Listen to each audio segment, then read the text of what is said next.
The room is dark. The only light comes from the flicker of a candle and the moon peering pale through the window. On the desk before us lies a book. Leather cracked, pages yellowed, smelling of ash and dust. This is not the kind of book you find in libraries. It is not written by scholars. It is a book of whispers, of warnings. A book that carries the stories people told when the fire burned low and the night pressed close against the walls. We turn the first page, and there, written in faded ink, is a single word: witch. But this is not the witch of Halloween masks or fairy tales. This is older, darker, a shadow that has haunted humanity since the very first cities. Long before Salem's gallows, long before Europe's burning pyres, the witch walked among us. In Mesopotamia, she was a lion-headed demon who stole children from their cradles. In Greece, she was Circe, smiling as she turned men into swine. Everywhere humanity lived, she was there. Different faces, different names, but always the same fear. The woman whose power could not be controlled. Tonight, we will follow her shadow across the world. From clay tablets to desert temples, from forests to frozen mountains, from whispers in the village square to chants under the full moon. We will hear the stories told to children, the myths carved in stone, the warnings whispered in the dark. Because the witch is not only a creature of Europe, she is everywhere. She is as old as fear itself. Before we begin, I want to ask you something. If you believe these dark myths, strange histories, and forbidden legends are worth remembering, if you believe the mysteries of our past should not be forgotten, you can help us keep this archive alive. Like this video, subscribe to the Midnight Archives. Your support keeps the candle burning and allows us to keep exploring the shadows, from folklore and history to the occult and the unknown. And now, the file is open. The witch is waiting. Welcome to the Midnight Archives.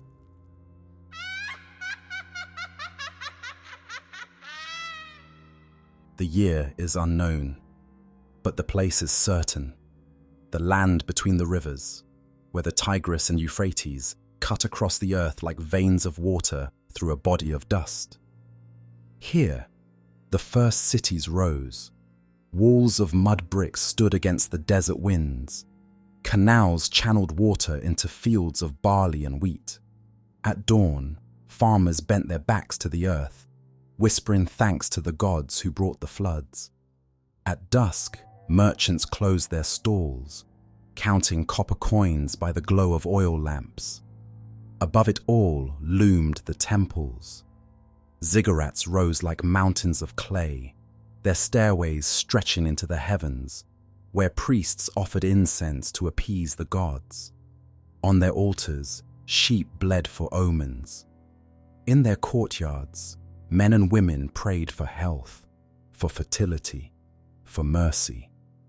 It was a land of order, of laws, and kings. Stone tablets preserved decrees of justice, of taxes, of property and punishment. Every mark pressed into clay was meant to bring order to chaos, to make the world legible. But no tablet, no temple, no king could guard against the fear that came with nightfall. When the sun slipped beneath the horizon, the villages darkened. Mud brick houses, close and silent, flickered with the glow of oil lamps. In the fields, jackals howled. In the reeds by the river, unseen things stirred. The night was not empty. It was alive, full of shadows, whispers, eyes that glinted in the firelight.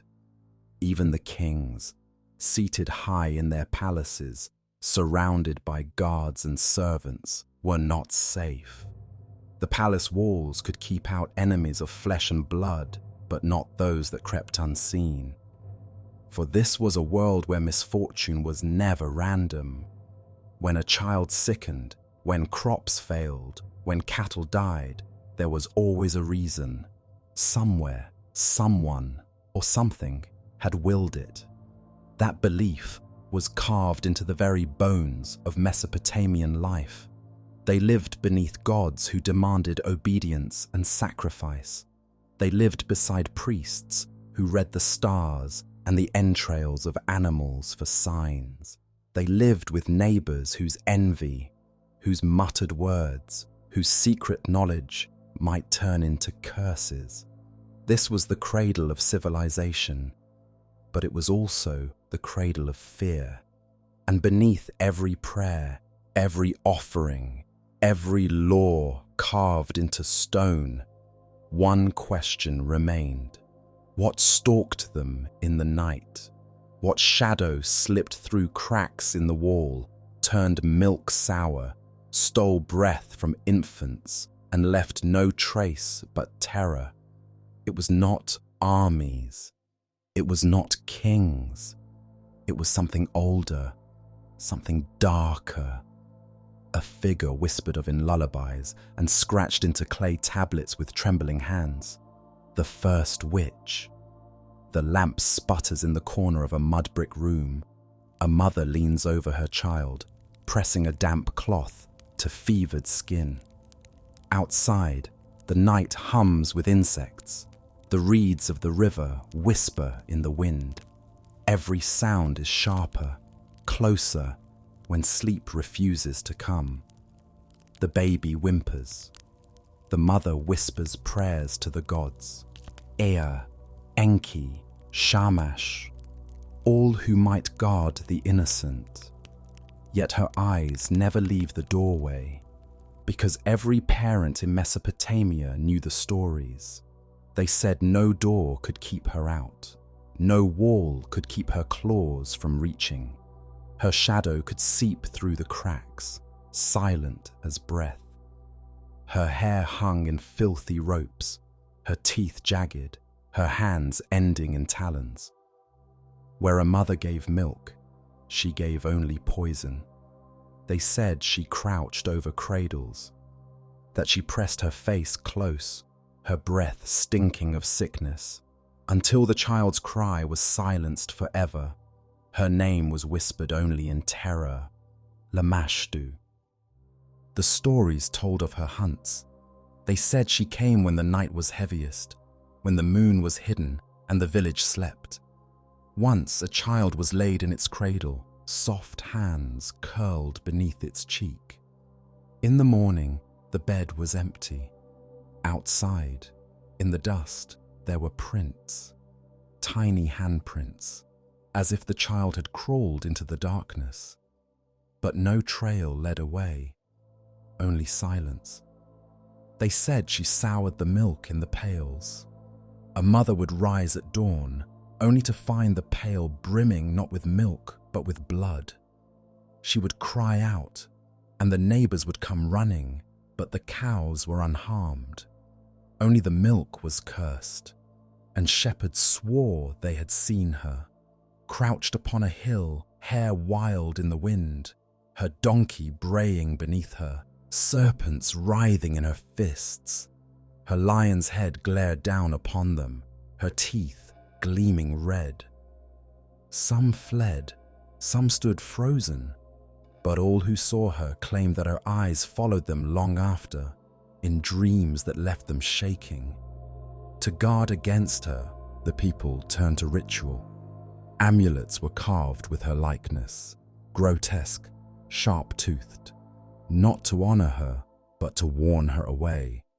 Mothers hung them above cradles, hoping that the image of her own terror would repel her. Clay tablets bore prayers pressed deep with reed styluses. Be gone, you who strangle the child. Be gone, you who drink blood. At night, incense burned in clay bowls. Smoke curling like a barrier between the cradle and the darkness. The priests taught charms. They placed small figurines of dogs at the threshold, guardians against demons.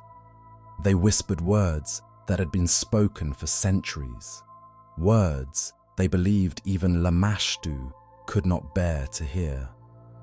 But above all, they called upon her enemy, Pazuzu. Pazuzu was monstrous. His eyes bulged, his jaw jutted, his mouth gaped open with sharp teeth.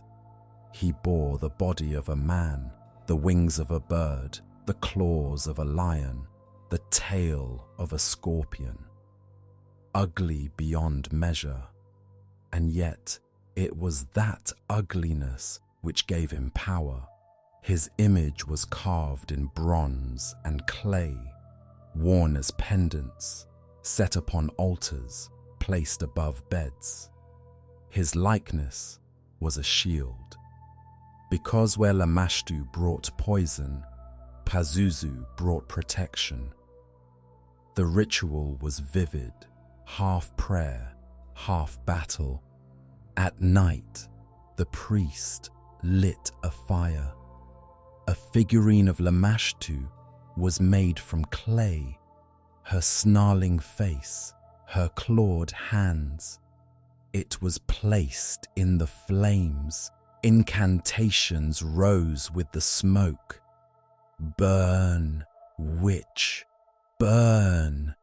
May your poison return to your lips. May your teeth tear your own flesh. By the name of Pazuzu, begone. The crack of the clay as it shattered was a promise, the promise that the witch's power was broken, if only for the night.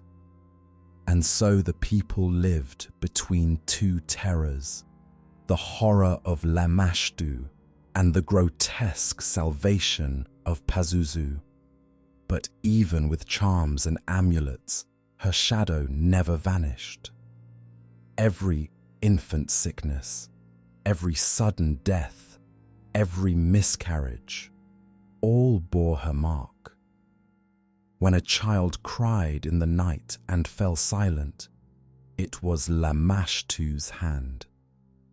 When a pregnant woman sickened, it was Lamashtu's curse.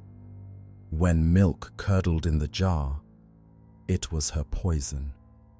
She was more than a demon. She was an explanation. Because in Mesopotamia, nothing happened by chance. There were no accidents, no meaningless deaths. If a child was taken, it was because someone or something had willed it so. And so the people clung to her name, not because they worshipped her, but because they needed her. To name her was to give shape to the terror.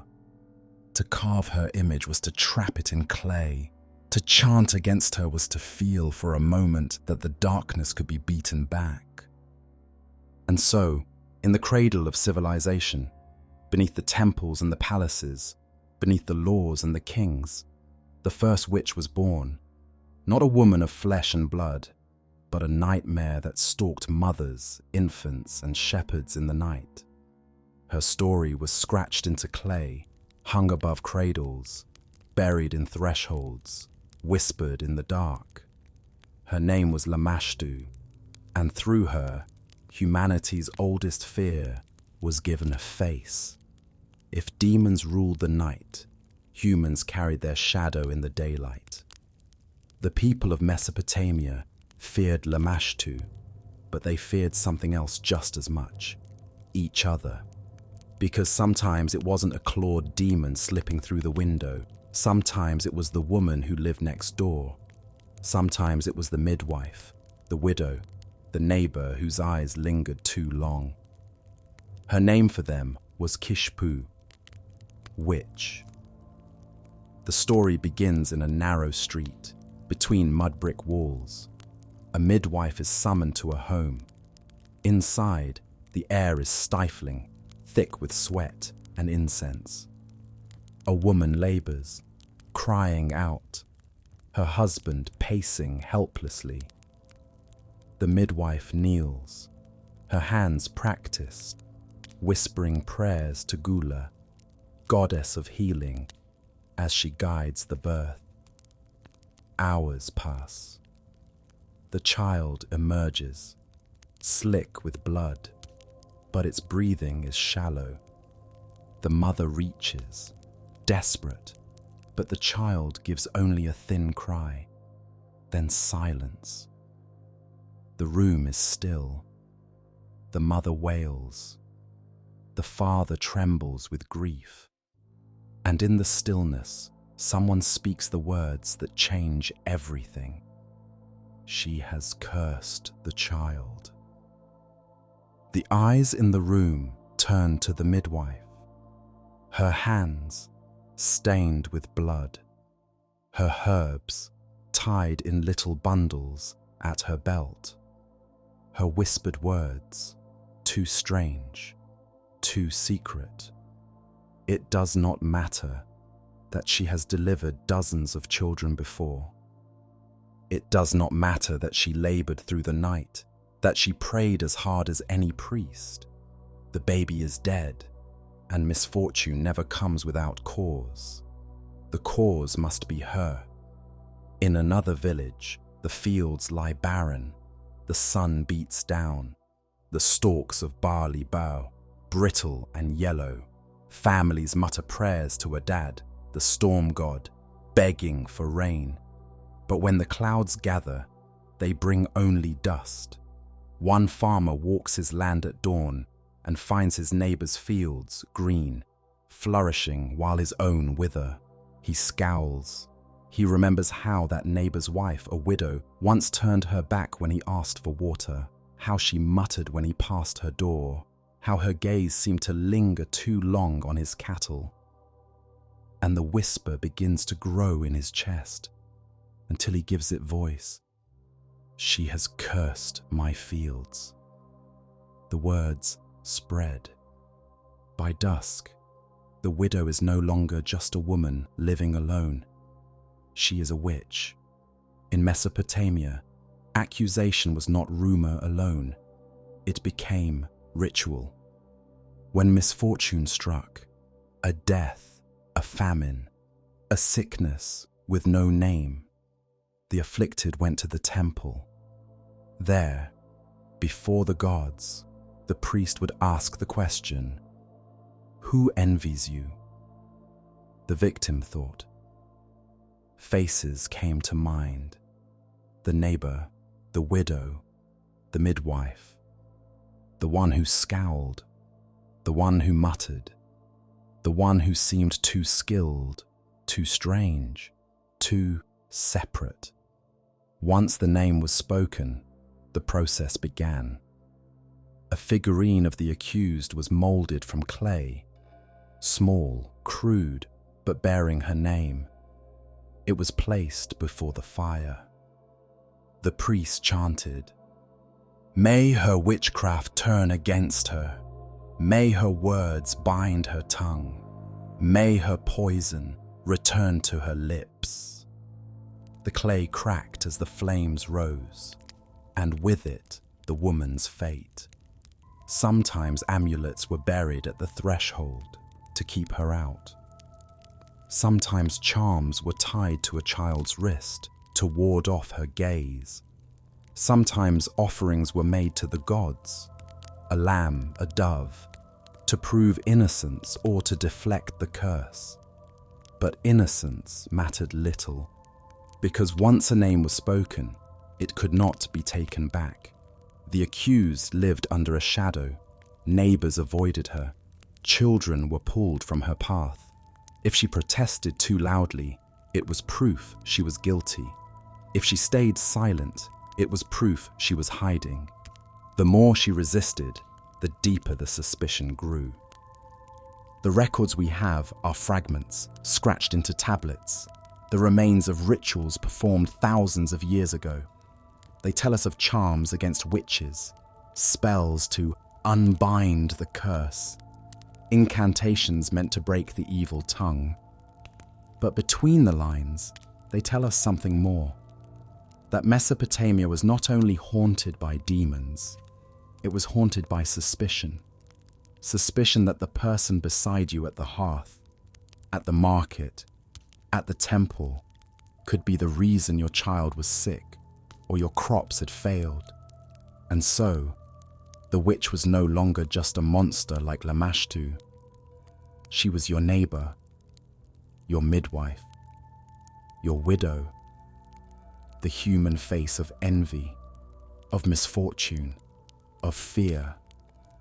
This was the curse of Kishpu, not a demon descending from the night sky, but a name spoken in anger or envy that could destroy a life. And in Mesopotamia, once that word was spoken, it echoed forever. The night is heavy. The stars hang low above the Tigris. In the courtyard of the temple, a fire is already burning. Its smoke curling upward, carrying prayers into the sky. The people gather in silence, clutching amulets in their hands, their eyes fixed on the priests. Tonight is not an ordinary night. Tonight, the whispers of witchcraft will be answered. On a low table lie small figurines moulded from clay. Each bears the name of an accused witch, scratched with a reed stylus into the soft surface. They are crude, barely human, yet they carry the full weight of accusation. The priests lift the figurines one by one and hold them over the fire. Their voices rise deep and measured, echoing against the mud brick walls. Burn, witch, burn. Your words are ashes. Your spells are smoke. May the curse you cast return to you. May your poison turn to dust. The figurines are dropped into the flames. The clay hisses and cracks. The crowd stirs uneasily. Every pop, every snap is more than fire on clay. It is the sound of the witch's power breaking. The ritual continues. Bowls of water are stirred, the surface sprinkled with flour to reveal omens. Knots of wool are tied, then cut apart, symbolizing the unbinding of curses. The smell of incense thickens, sharp and bitter, filling the air until breathing itself feels heavy. The priests chant again, their words drawn from tablets passed down through centuries. You who whispered against the innocent, your tongue is bound, your feet are snared, you are cast into the fire, never to rise again. Each word is a weapon, each line of verse a strike against the unseen enemy. The Maklu, the burning, was the oldest spell book in the world. A series of tablets filled with rituals meant to fight witches. It was not only a prayer, not only a hope, it was a system. For the first time, witchcraft was not left to rumor or the fear of neighbours. It was codified, written, ritualized. A battle fought not in alleys or behind doors, but in the open, with fire and words, and the authority of the gods themselves. The villagers watched the flames and felt their fear lessen, not because they were safe, but because the terror now had shape. The danger had rules. In the crack of the clay and the rhythm of the chants, they believed the witches were being destroyed. The fire burned low. The priests poured water over the embers, steam rising in the night air. The ashes were scattered, the clay fragments buried. The ritual was complete, but the fear remained. For if the Maklu existed, it was because the witches existed too. And so, in Mesopotamia, witchcraft was no longer just a whisper in the dark.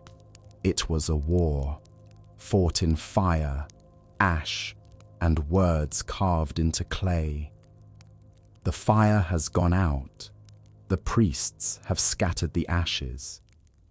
The night grows quiet again. But somewhere, not far away, a mother still lies awake. Her child stirs in the cradle, skin hot with fever. She whispers a prayer, her eyes fixed on the door. For all the rituals, all the chants, all the tablets inscribed by kings and priests, the fear always came back to this: a cradle, a child, a mother watching the shadows. The witch in Mesopotamia was not a myth told only in distant temples. She was the answer people gave to hunger, to sickness, to loss. She was the whisper when crops failed, the name spoken when a baby died, the shape imagined in the silence of the night. Her names were many: Lamashtu, Kishpu, the faceless figure on a clay figurine. But her meaning was one. She was the shadow of fear made real. In Mesopotamia, the witch was not legend. She was the first shadow humanity ever wrote down, the first embodiment of suspicion, of grief, of the need to explain the cruelties of life. And from those first cradles by the rivers, her shadow has never left us. We travel east to the banks of the Nile. The year is around 2000 BCE, though in Egypt years were not counted by numbers, but by dynasties and reigns of kings. The Middle Kingdom is rising. Pyramids and temples already centuries old. The gods worshipped in forms both animal and divine. Here, civilization rests upon a single thread: the river. The Nile floods, and Egypt lives. The Nile fails, and Egypt starves. Life blooms in a narrow green ribbon along its waters, while beyond lies only desert, a sea of sand stretching into eternity. To the Egyptians, this was not just geography, it was a vision of the cosmos itself. The Nile and its fields were Ma'at, balance, harmony, order. The desert was Isfet, chaos, hunger, destruction. Every harvest, every ritual, every law was meant to protect that balance, to hold back the silence of the sands. But order was fragile. The flood might not come. A child might fall sick. A storm might strike without warning. And when the world broke, when Ma'at gave way to Isfet, the Egyptians searched for answers. Sometimes it was the wrath of a god. Sometimes the work of wandering demons. But sometimes it was something far more dangerous. A neighbour with hidden knowledge.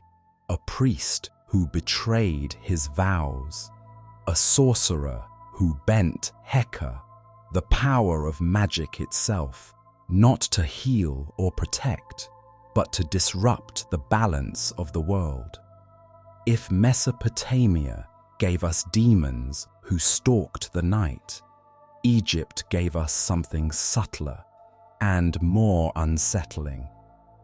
The witch here was not a monster in the dark.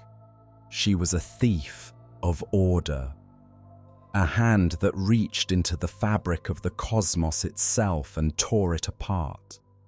The palace of the pharaoh was not only a seat of kingship, it was a theatre of the gods. Imagine the court, white limestone walls gleaming in the sun, pillars painted with the faces of Horus and Ra, incense curling in the air. At the center, enthroned in gold, sits the pharaoh, living god, keeper of Mahat. Before him stand scribes with their reed pens, soldiers with bronze-tipped spears, and magicians. They are not bent old women in shadowed huts. They are men of learning, trained in the temples, steeped in the wisdom of the gods. Their art is called Heka, the sacred force that created the world itself. The same power Ra used to bring light from darkness. To wield it was divine privilege. To abuse it was blasphemy. And yet the stories tell us that even Pharaoh himself loved to test the powers of these men. One of the oldest collections of Egyptian tales is called the Westcar Papyrus, written more than 3,500 years ago. It tells of Pharaoh Khufu, the builder of the Great Pyramid, asking his sons to entertain him with stories of wonders worked by magicians. The first tale is of a man named Dedi, famed throughout Egypt for his powers. Khufu summons him to court. Dedi is old, his body thin, but his eyes shine with knowledge. Before Pharaoh and his nobles, he demonstrates his craft. He brings forth a goose. With a knife, he severs its head. The bird flails, blood spilling onto the floor. The court gasps, but Dedi lifts the head, whispers words older than the Nile, and the goose is whole again, flapping and honking as though nothing had happened.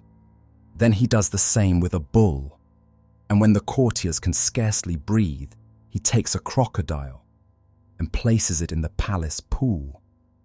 Before their eyes, he commands the beast to obey him, like a dog at its master's feet.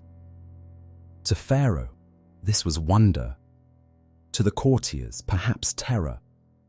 Was this a servant of the gods, or a thief of their power? Another tale speaks of a magician who crafted wax figurines of crocodiles. He whispered incantations over them, and when an enemy approached, the wax beast sprang to life, snapping its jaws and dragging the victim beneath the water. These are not stories of demons creeping in the dark. These are stories of creation and destruction made with words, with wax, with breath itself. Magic here was a tool capable of saving a pharaoh's life or ending it. But Egypt's tales also remind us that power always came at a cost. The Westcar Papyrus ends not with harmless wonders, but with prophecy. Dedi, the old magician, tells Khufu that his own dynasty will one day fall, replaced by another. The pharaoh who had called for marvels is given a truth he cannot escape. This is the danger of magic in Egypt. It was never fully tame. A spell could heal, but it could also wound. A magician could entertain a king, or doom his line with a single vision, and the Egyptians knew this well. In their world, Heka was not superstition, it was reality, the very thread of existence. The gods used it to create the world, priests used it to protect the living, but in human hands, it could slip easily from miracle into sorcery. The tales of the pharaoh's magicians show us the tension at the heart of Egyptian witchcraft. Magic was divine gift, proof of favor from the gods. But it was also temptation, a reminder that even a servant of Pharaoh might twist Heka for selfish ends. To heal was holy, to curse was treason. But the line between the two was so fine that even kings were uncertain where one ended and the other began. So Egypt gave us not the image of the witch as a demon-haunted crone, but as something subtler and perhaps more dangerous. She was the figure in the court, the learned one, the magician whose words could raise crocodiles from wax, whose voice could restore life to the severed. And always, she was the question no pharaoh could silence. Was this a servant of the gods, or a rival to them? If the pharaoh's magicians bent Heka before golden thrones, the people of Egypt bent it in the dust of the villages. Magic was not rare here. It was everywhere, carved into amulets, painted onto pottery shards, whispered in doorways. It was the thread that tied daily life to the divine. In a small town along the Nile, a woman walks in secret to the house of a scribe. She clutches a small pouch of copper coins, her payment. She lowers her voice and asks for a spell. Her beloved has turned cold. His eyes stray to another. She wants him to return. The scribe nods, dipping his reed pen into ink. On a scrap of papyrus, he writes the man's name, binding it with words of command. He whispers charms to Hathor, goddess of love, to inflame the man's heart. The papyrus is folded, tied with red thread, and buried in the sand where the lover must walk. For days, the woman waits. When he passes her in the market and does not turn his head, suspicion blooms. Perhaps the gods ignored her prayer. Perhaps the spell was too weak. Or perhaps, the whispers begin, she has done more than pray. Perhaps she has stolen his will, bewitched him, twisted him. Love magic was dangerous in Egypt, not because it was forbidden, but because it blurred desire and compulsion. To use it was to invite envy, and envy was the seed of accusation. Elsewhere, another neighbour takes up a different kind of magic. He has been cheated in a land dispute. His rival's fields prosper while his own dry in the sun. He cannot confront him openly. The magistrates would not listen. So instead, he shapes clay into a small figure. He scratches the rival's name across its chest. He writes words of malice on a pottery shard. May his house collapse. May his fields fail. May his children sicken. The figure is bound with string, struck with a knife, then smashed to pieces. The shards are buried at a crossroads, where wandering spirits might find them. The rival never knows. If his fields wither, if his children cough at night, the curse becomes truth. If nothing happens, suspicion still lingers. This was the power of everyday sorcery in Egypt. It was as much about fear as effect. Not all Heka was dark. Mothers tied amulets of Bes, the dwarf god, around their children's necks. They painted images of Tauret, the hippo goddess, on nursery walls. They burned incense, poured libations, whispered charms against scorpions and snakes. But protection was only half the story. The same charm that healed could be turned to harm. The same spell that shielded a child could be blamed when another child fell sick. And so, as in Mesopotamia, suspicion was never far away. Yet in Egypt, witchcraft accusations were different. They were not always about survival, about hunger or plague. They were about balance. To use Heka for selfish ends, to curse a rival, to steal love, to bind another's will, was not only a crime against the neighbour, it was a crime against Ma'at itself, a fracture in the harmony that held the world together. And when harmony broke, it was not only the accused who suffered. The entire village could be punished, with drought, with sickness, with chaos spilling from the desert. So priests were called, names were spoken, and once suspicion took root, even a scrap of pottery, a figure in clay, or a whispered charm could condemn its maker. In Mesopotamia, witches were feared as neighbours who envied and cursed. In Egypt, the witch was something more subtle, not a demon-haunted crone, not a monster in the night, but a breaker of balance, a woman who prayed too much for love, a man who cursed too freely for revenge, a healer whose remedies healed one child but left another in the grave. The Egyptians lived in a world where magic was everywhere, woven into the breath of life itself. And so, they feared not only demons or gods, but one another. The witch here was not the stranger at the edge of the village. She was the neighbour at your door, the rival in the market, the jealous heart that hid behind a polite smile. And once the charge of sorcery was spoken, it was not just a crime, it was chaos itself. The story begins in the royal court. Prince Setna Kmwaset, son of Pharaoh, scholar and priest, was known for his wisdom. But wisdom is a dangerous thing in Egypt, for it often walks hand in hand with hunger, the hunger for knowledge not meant for mortals. Setna heard whispers of a book, not an ordinary scroll of papyrus, not a prayer to the gods, but the Book of Thoth itself.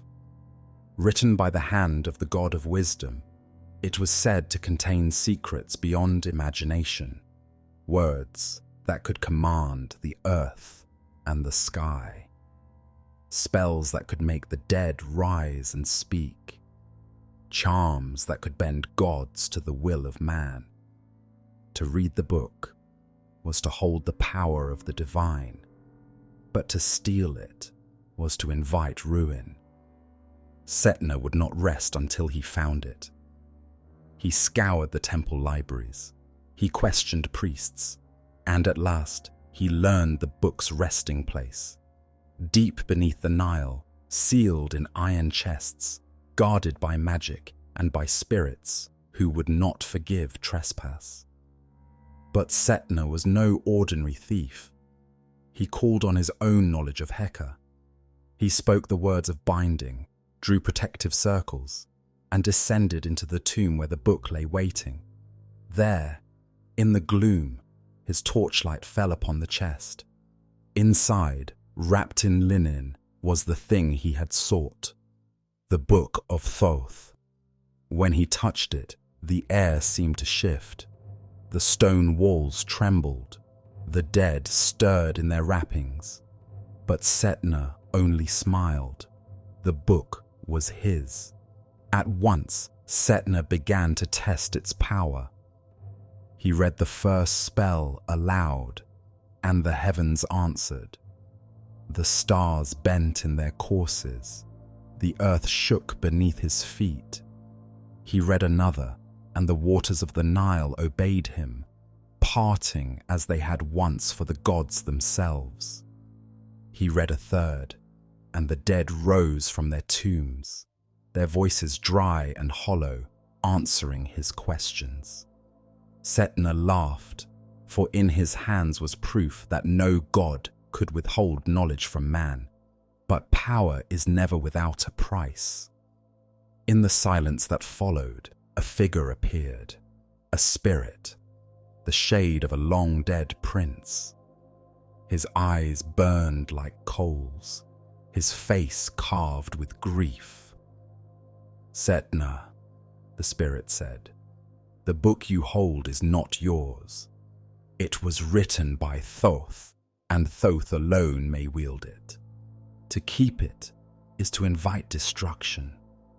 Put it back, or suffer what you cannot escape. But Setna's pride was greater than his fear. He dismissed the warning. He clutched the book tighter, vowing that no god, no spirit, no priest would ever tear it from him. At first, Nothing seemed to happen. Setna returned to the palace, boasting of his triumph. He displayed his power before courtiers, raising spirits to answer their questions, summoning visions from the air, commanding beasts to obey him. But the gods do not forgive theft, and Thoth, guardian of divine knowledge, would not allow a mortal to mock his gift.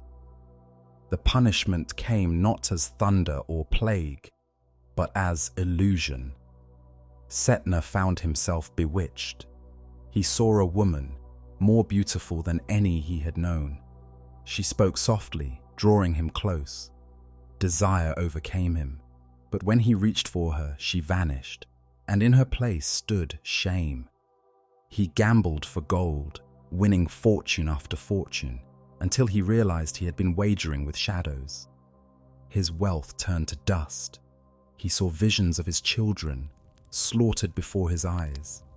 His heart broke, his will faltered, and still the book burned in his hands, binding him with its curse. The illusions were relentless, stripping away his pride, his reason, his very soul. Until at last, broken and trembling, Setna cried out for mercy. There was only one path to mercy.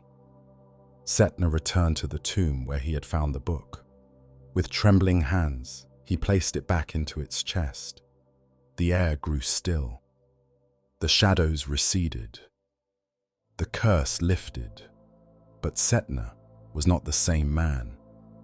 He returned to the court, pale and hollow-eyed, carrying not triumph, but the memory of how close he had come to ruin.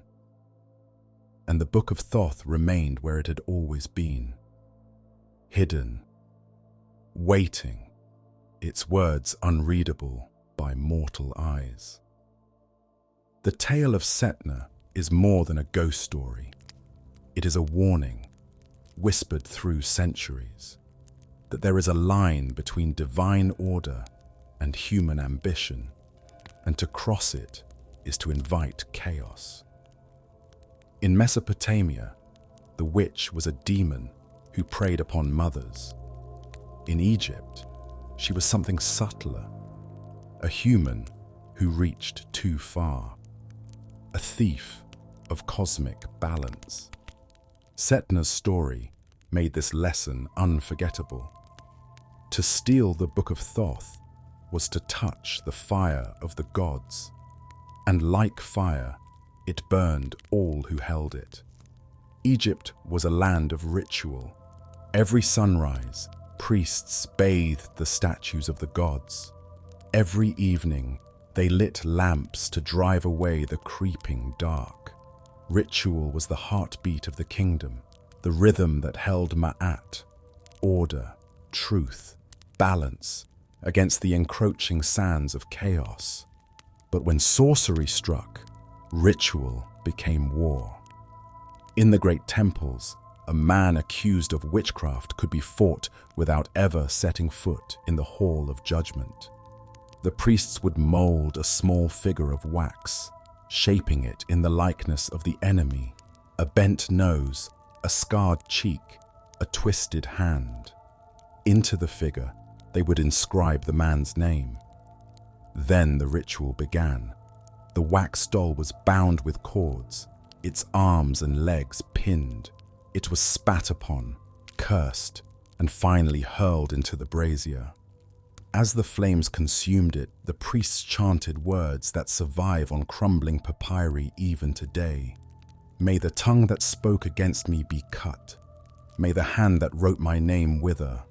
May his bones turn to ash, his soul be scattered in the desert.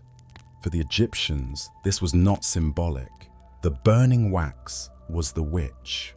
As it melted and cracked, so too would the sorcerer's strength falter. Other times, protection was poured into clay. Incantation bowls were etched with spells, spirals of words that wound inward toward a trapped demon's name. Some bowls even bore sketches of bound figures, arms tied, mouths gagged, eyes wide with terror. These bowls were then buried upside down beneath the threshold of a house, sealing in the curse, silencing it forever. Each time the family crossed the doorway, they were literally treading upon their enemy's power, pressing it deeper into the earth. Even animals bore the burden of Egypt's war on sorcery.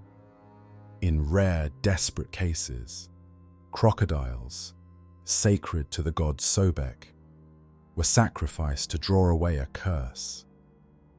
Their bodies, once revered, were cut open, stuffed with wax figures or written charms, then sunk into the river.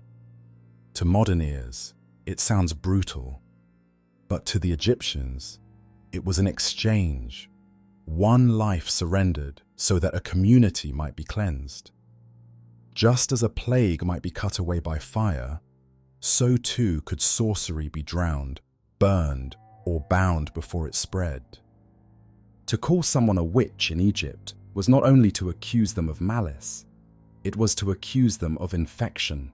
Their words were poison, their charms were rot, their shadow was a crack in the wall of the world, through which Isfet, chaos itself, might seep. And so the response was swift and merciless. Curses were not debated, they were purged. The name of the sorcerer was carved into stone, then struck with a hammer to shatter his power. His wax figure was burned, his soul was bound in clay. The same Heka that priests used to heal could just as easily be used to destroy. And in this double edge lay the truth. Magic was never good or evil, it was power.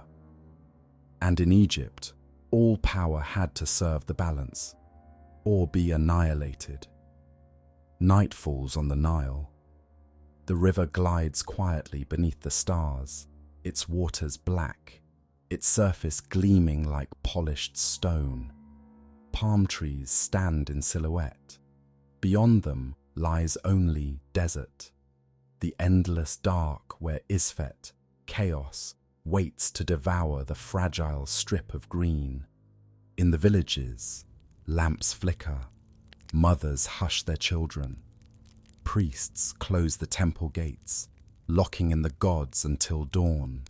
And all of Egypt holds its breath, knowing that order must be guarded every night against the creeping tide of disorder. Here, the witch was not only a danger to life, but to the balance of the cosmos itself. She could sour the Nile's waters, wither a field, bend the will of kings. Her crime was not only to harm her neighbor, but to tip the scales between Maat and Isfet, between harmony and ruin. That is why sorcery in Egypt was fought not as rumor, but as war. Wax burned in braziers. Curses were bound in bowls. The Book of Thoth itself was said to punish any mortal who dared to wield its forbidden power. If Mesopotamia gave us the witch as the shadow of fear, the demon who crept through doors to steal the helpless, Egypt gave us something more profound. The witch here was the thief of divine order, a hand that reached into the fragile weave of the cosmos, tugging it toward chaos. A shadow not only over cradles and homes, but over the very balance of the world itself. We travel west, across the sea, to a land of mountains and islands. The year is around 800 BCE. The age of heroes has ended. The poems of Homer are beginning to spread, and the world of the Greeks is one where gods and men walk side by side. The Aegean glitters in the sun, its waters dotted with ships carrying wine, oil, and grain. Olive groves stretch across the hills, goats wander the stony paths, and in the heart of each city rises a temple of marble and painted wood. Here, the gods are never far away.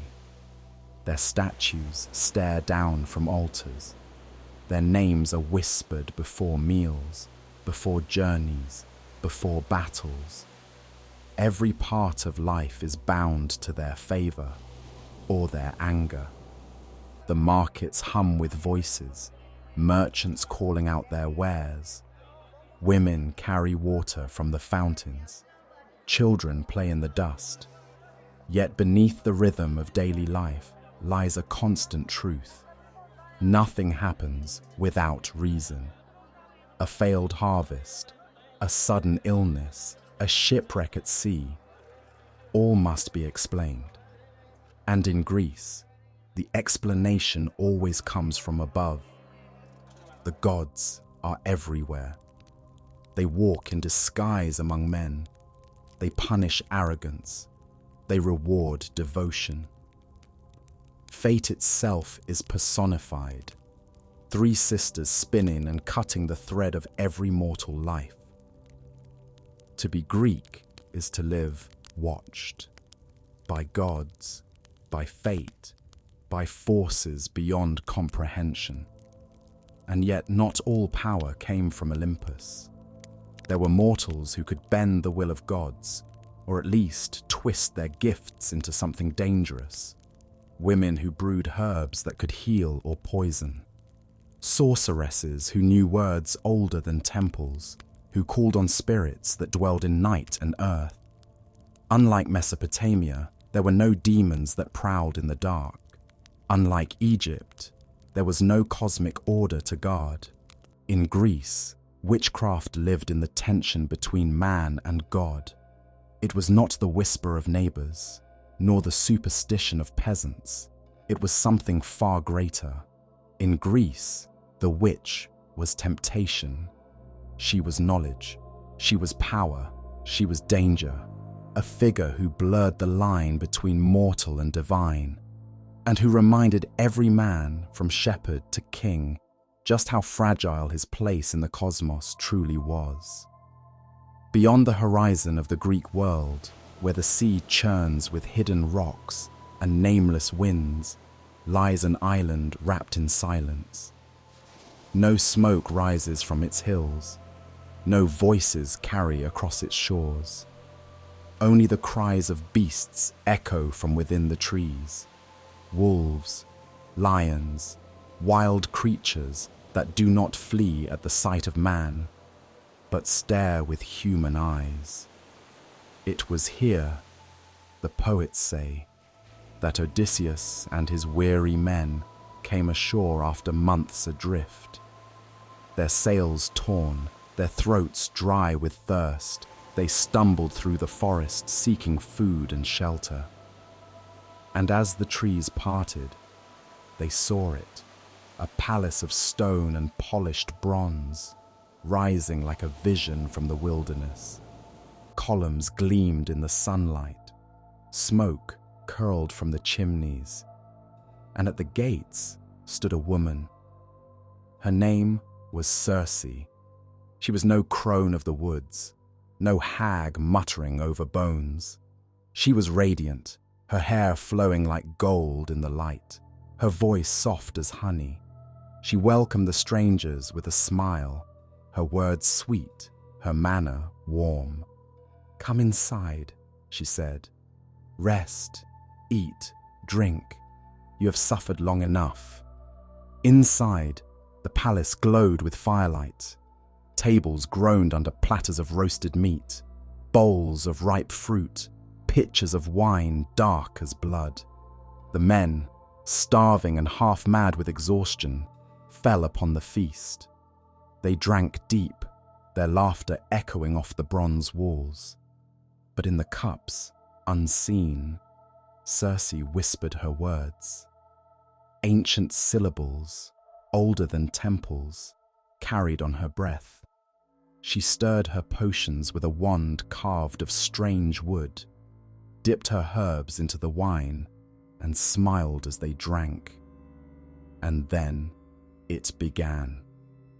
One man's voice faltered mid-laughter, cracking into a squeal.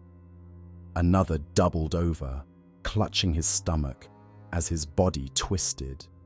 Bones cracked, Flesh writhed. Their hands shrank into hooves. Their faces elongated, jaws snapping into snouts. Skin split and bristled with coarse hair. Where once sat sailors, there were now pigs. Snorting, squealing, crawling on all fours, their eyes wide with human terror.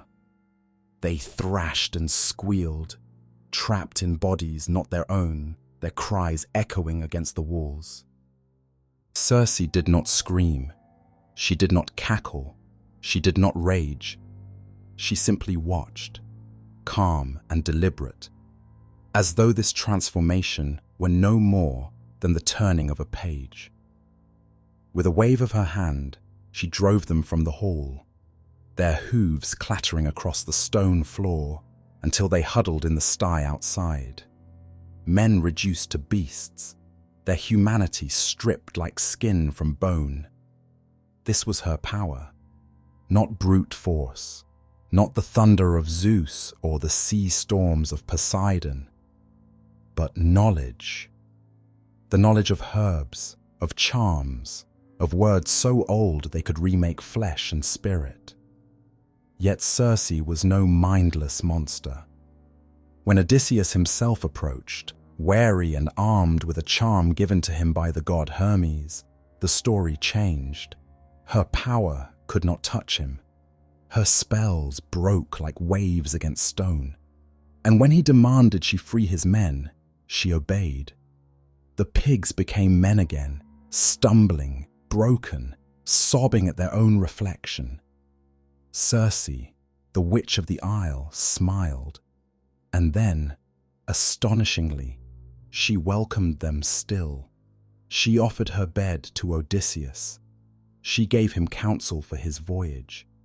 She became not just his captor, but his ally.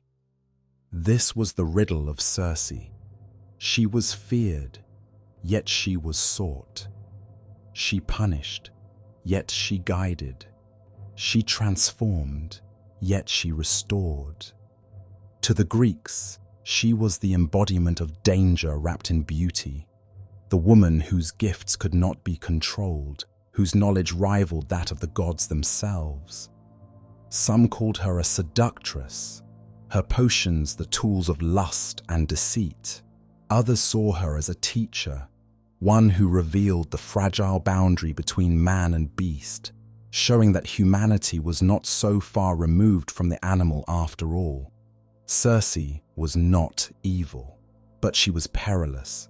She reminded men that power does not always roar with thunder or blaze with lightning. Sometimes it waits with a smile. Sometimes it offers wine in a golden cup. And sometimes it shows you the animal you have always been inside. In her, the Greeks saw temptation and terror fused. She was the whisper that knowledge could liberate, but also enslave. That beauty could conceal danger, that even the greatest of heroes could be undone, not by the spear of a warrior, but by the hand of a woman who knew too much. And long after Odysseus sailed on, the shadow of Circe lingered. A reminder that in the Greek imagination, the witch was not a monster of claw and horn. She was far more unsettling. She was human, too human. In the tales of Greece, if Circe was the enchantress of desire, then Medea was something darker. The storm that followed love betrayed.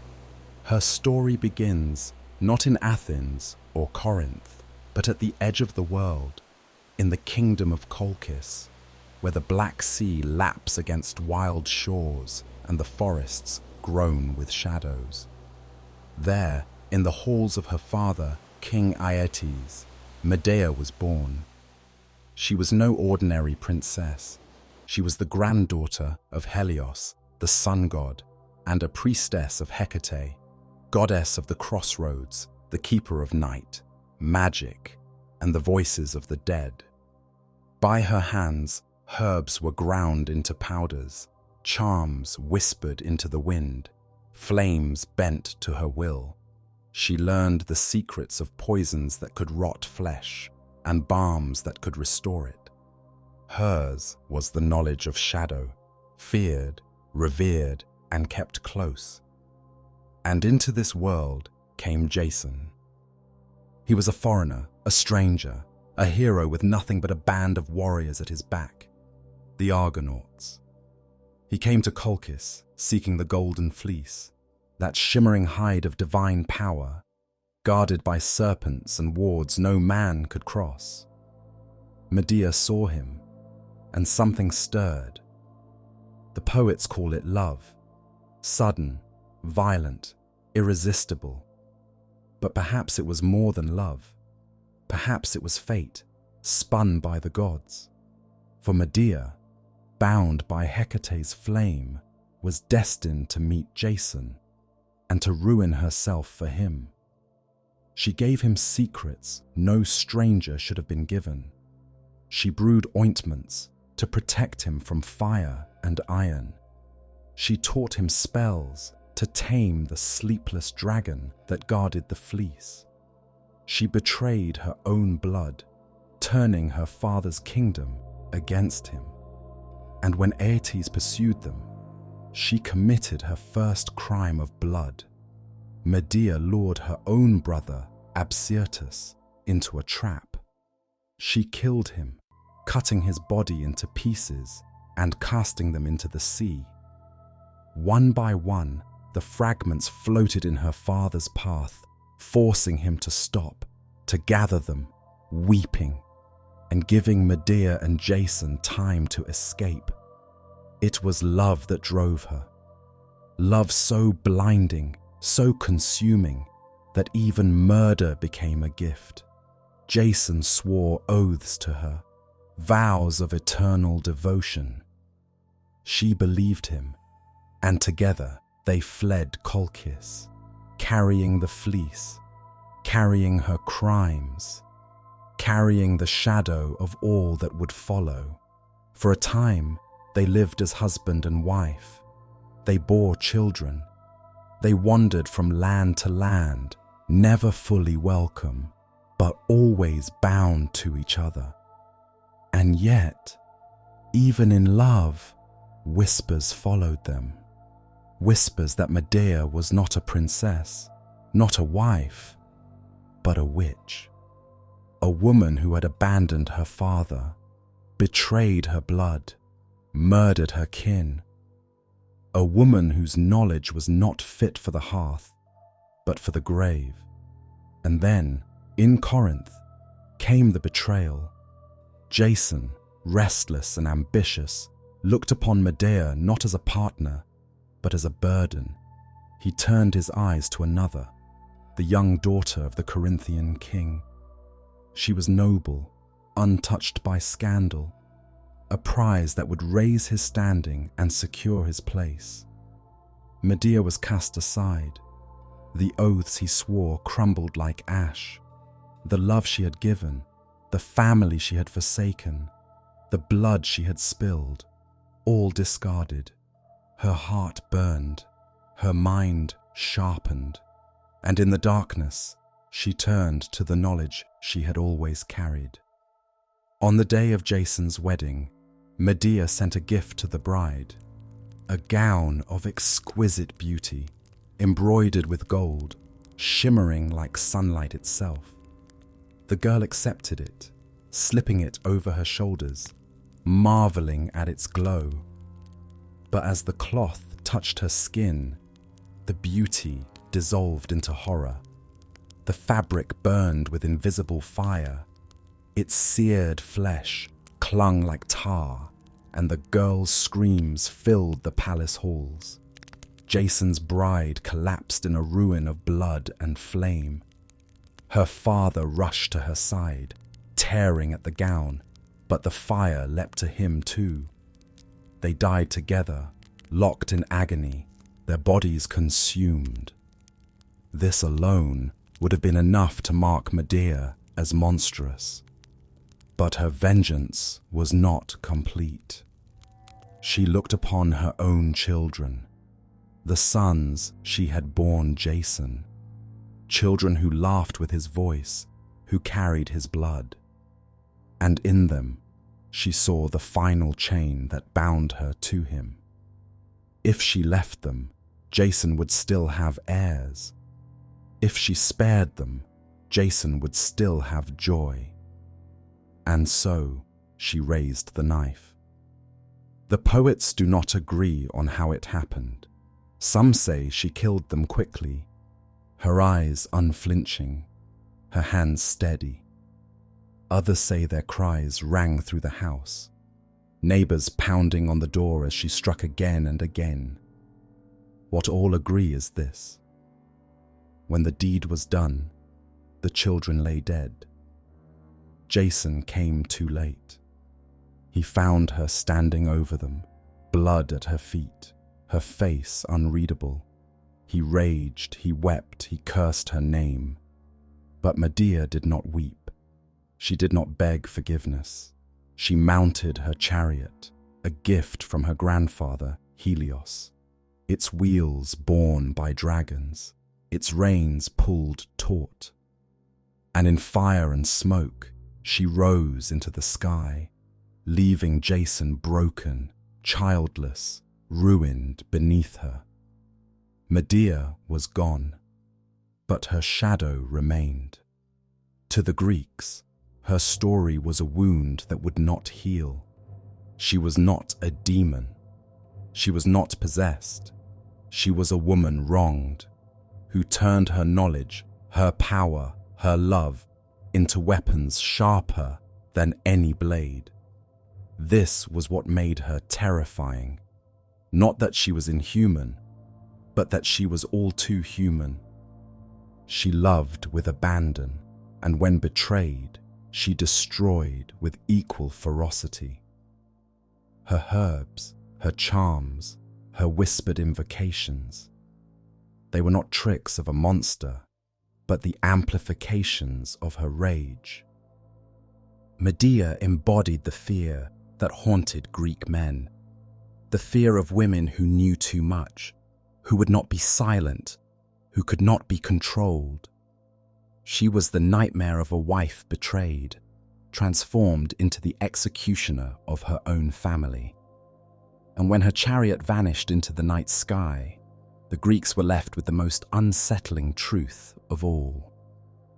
The witch did not need horns or claws or fangs. The witch could simply be a woman, clever, furious, betrayed, with the power to turn love into fire and children into corpses. Medea's story lived on, not because she was inhuman, but because she revealed what humanity itself was capable of. Behind every tale of witchcraft in Greece, Circe's island of enchantment, Medea's burning vengeance, there is a shadowed figure watching from the edge of the firelight. She is not mortal. She is not bound by human law. She is Hecate, goddess of magic, of night, of thresholds, of things that move between. To the Greeks, she was everywhere and nowhere. Her power was not confined to a single temple, a single shrine. Instead, she lingered at the edges of the world, at the boundaries where certainty falters and fear begins. The crossroads at midnight, the cave mouth yawning into the earth, the line where ocean meets shore, where one world slides into another. This was Hecate's domain, liminal, shifting, unsteady. Her symbols were torches burning in the darkness, a key rattling in the hand of one who could open doors to realms unseen, and the dogs, always the dogs. They were her companions, their howls carried on the night wind, a warning that the goddess was near. Even in later centuries, Greeks would say, if dogs barked wildly at nothing in the dead of night, it was because Hecate was passing by. She was not one of the great Olympians, perched on thrones of marble and gold. She belonged to an older order, primordial, mysterious, straddling the line between Titan and Olympian. Even Zeus, who hurled thunderbolts and shook the world, granted her a unique honor, sovereignty over land, sea, and sky. No other goddess wielded such breadth of power, and yet she remained apart, liminal as ever, patron of those who lived on the margins. The Greeks feared her, but they also revered her. On the night of the dark moon, when the sky held no light, families would leave offerings at the crossroads. Bread, eggs, garlic, cakes baked in honey. These were called Hecate's deipna, Hecate's suppers. They were left at the threshold not only to honor the goddess, but to appease her, to keep her from letting restless spirits cross into the world of the living. To take food from these offerings was dangerous, even deadly. The dead might follow you home, and yet those who courted her favor believed she could protect them. Women seeking aid in childbirth whispered her name. Travelers invoked her before stepping into the woods at night. Those who worked charms and spells, the pharmakees, the root cutters, saw her as their divine patron, the torchbearer who revealed the secrets of plants and poisons. Hecate was a paradox, both guardian and threat. She stood at the boundary not to comfort, but to remind mortals how fragile the boundary truly was. One fragment of lore tells of Hecate appearing at the crossroads with 3 faces: one of a maiden, one of a mother, one of a crone. She looked in all directions at once, seeing the past, the present, the future. In later centuries, this image would grow into the archetype of the triple goddess, echoed in witchcraft traditions even today. But to the Greeks, it was simpler and more terrifying. At the fork of the road where no one could decide which way to go, there she stood, torch in hand, hounds at her feet, ready to reveal the hidden or conceal it forever. Hecate was also a goddess of necromancy. Her torches lit the way not only for mortals, but for shades of the dead. In some rituals, she was invoked to open the gates of the underworld itself, to summon voices from beyond the grave. And in this role, she was the goddess behind every whisper of witchcraft. For when a mortal woman dared to brew herbs under the moonlight, or carve runes into wax, or whisper charms over bones, she was calling upon Hecate's shadow, knowingly or not. The ancients tell us that even the mighty Medea, after she had slaughtered her brother, after she had burned Jason's bride, still turned to Hecate for aid. Circe, too, was called Hecate's kin, a woman whose knowledge flowed from the goddess's torch. In this way, Hecate was less a goddess of witches and more the mother of them, the source from which their power drew, the divine mirror of their mortal craft. But unlike the witches of flesh and blood, Hecate could not be accused. She could not be tried or burned. She was above human law. And so the people of Greece honored her even as they trembled before her.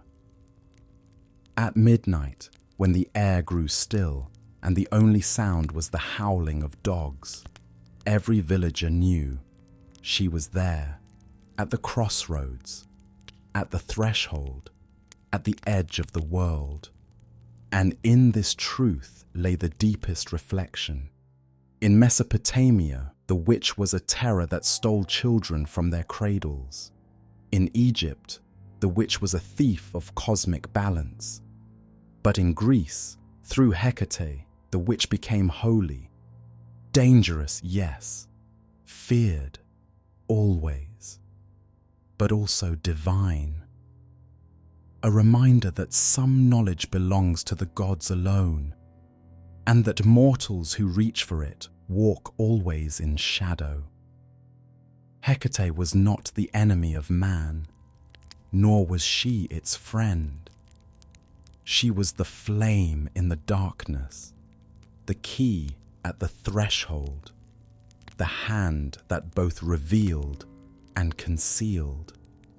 And in her torchlight, every witch that followed, Circe, Medea, and countless nameless others, found their place in the world's imagination.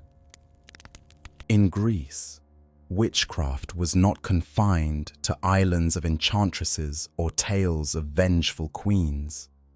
It lived in the streets of Athens, in the stalls of the agora, in the whispered bargains struck in shadowed corners.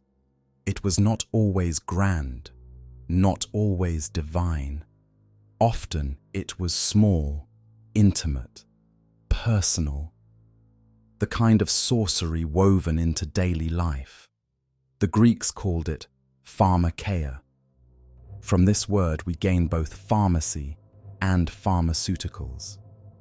But in their tongue, it carried a double edge. A pharmakon could be medicine, a cure that soothed the body, eased a fever, healed a wound. But the same word also meant poison, a charm, a spell, a draught that could sicken, enslave, or kill. In Greece, the line between healer and poisoner was a line drawn only by intention. And intention was impossible to prove. In the bustling market of Athens, a young woman approaches a stall where herbs hang in bundles and jars of powders line the shelves. The seller is no ordinary merchant. His eyes are quick, his hands stained from grinding roots. He knows what she wants before she speaks. Her cheeks flush red as she whispers, "A charm of love." He produces a vial of oil, fragrant with roses and cinnamon. He tells her to anoint her skin with it before the full moon and to whisper the beloved's name 3 times as the oil sinks into her flesh. He adds a thread, dyed red, knotted 3 times, to be hidden under her pillow. Does it work? Perhaps not. But belief is its own kind of spell. The girl leaves clutching the vial like treasure, her heart already racing with hope. In her mind, the sorcery has already begun. But what if the beloved rejects her still? What if his eyes turn to another? Then the charm, once harmless, might be blamed as witchcraft. For if love could not be won, then surely the spell had twisted into a curse. And in that suspicion, her name might fall into whispers, witch. A banquet is laid in Corinth, wine flows, music echoes, torches flicker against marble walls. At the long table, men raise cups to toast the host, unaware of the danger glimmering in the red liquid.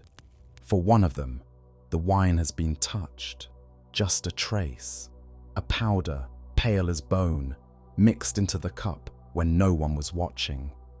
The man drinks, laughs, joins in the song. Then, as the night deepens, his body seizes. His breath grows ragged, his hands tremble. The laughter fades into gasps. By dawn, he is dead. Was it illness? Was it the gods?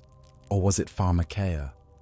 Poison, slipped in secret, its traces swallowed with the last toast. To the Greeks, the question never had a certain answer. But suspicion was enough.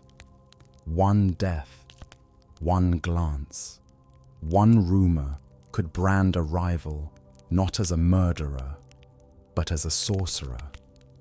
And so, the word pharmakeus, one who mixes potions, carried with it the weight of fear. Pharmakeia was everywhere. It was in the healer's kit, willow bark to ease pain, opium to soften suffering, garlic charms against sickness. It was in the charms bound with red thread and hung over doorways to ward off envy. It was in the whispered curse scratched into a lead tablet and buried beneath the earth, words binding the tongue of an enemy or clouding the mind of a rival in court. These tablets, the katadesmoi, survive even now. Many bear lines like, "Bind the tongue of Theodorus. Let him stumble in speech, falter in thought, fail in the courtroom. Let him never raise his head against me." Simple words, carved in haste, folded, pierced with nails, consigned to the dirt. Words meant to twist fate itself. In these curses, in these charms, we see the heart of Greek witchcraft, not always grand, not always mythic, but human, born from jealousy, fear, ambition, desire. What made a healer different from a witch? Often nothing but the eye of the beholder. A midwife who brewed a draught to ease labor was praised. But if the child died, her herbs became poison, her hands became cursed. A physician who prepared opium was honored for skill, but if a rival died after visiting his home, the same opium became the mark of sorcery. Pharmakeia was the shadow that followed knowledge. To mix herbs, to grind roots, to whisper over charms was always to invite suspicion. In Greece, the witch was never just a shadow lurking at the edges of villages, nor a whispered name in fear. She walked openly in the heart of myth and legend. She stood beside kings and heroes. She shaped their journeys, and she tested their souls. Circe transformed warriors into beasts with a cup of wine and a whispered word. Yet she also gave Odysseus the knowledge to survive. Medea betrayed her family for love, then burned her world to ashes when betrayed in turn.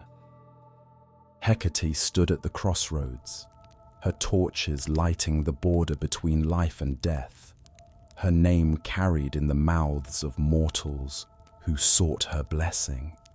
And in the streets of Athens, in the courts of Corinth, the shadow of Pharmakeia lingered in every charm, every curse, every vial of herbs passed from hand to hand.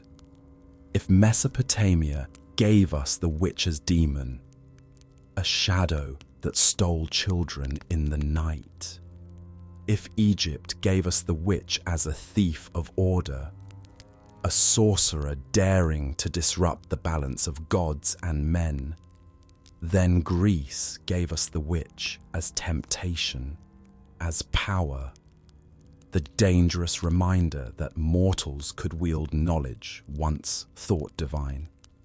Here, the witch was not only a scapegoat or a shadow, she was a rival to gods, a figure of desire, fear, and awe. And as we leave the marble temples and olive groves behind, we carry with us her torchlight and the uneasy truth that power in any hands can transform. We travel west, across the sea, to a land where marble columns rise above crowded streets and legionary boots thunder on stone roads. The year is around the 1st century of the empire. Greece has given the world its gods, its heroes, its myths. But here, in Rome, power takes a different shape. Rome is order carved in stone. Its aqueducts carry water for miles across the countryside. Its legions march in perfect lines, conquering lands far beyond the horizon. In the Forum, senators argue beneath towering arches. In the Colosseum, gladiators spill blood for the roar of the crowd. Everywhere, discipline, law, and spectacle proclaim Rome's mastery of the world. And yet, for all its pride in reason, Rome cannot silence the old fears. Beneath the marble, beneath the chants of priests and the clash of steel, there is another heartbeat, the heartbeat of superstition. At night, the shadows lengthen in the narrow alleys.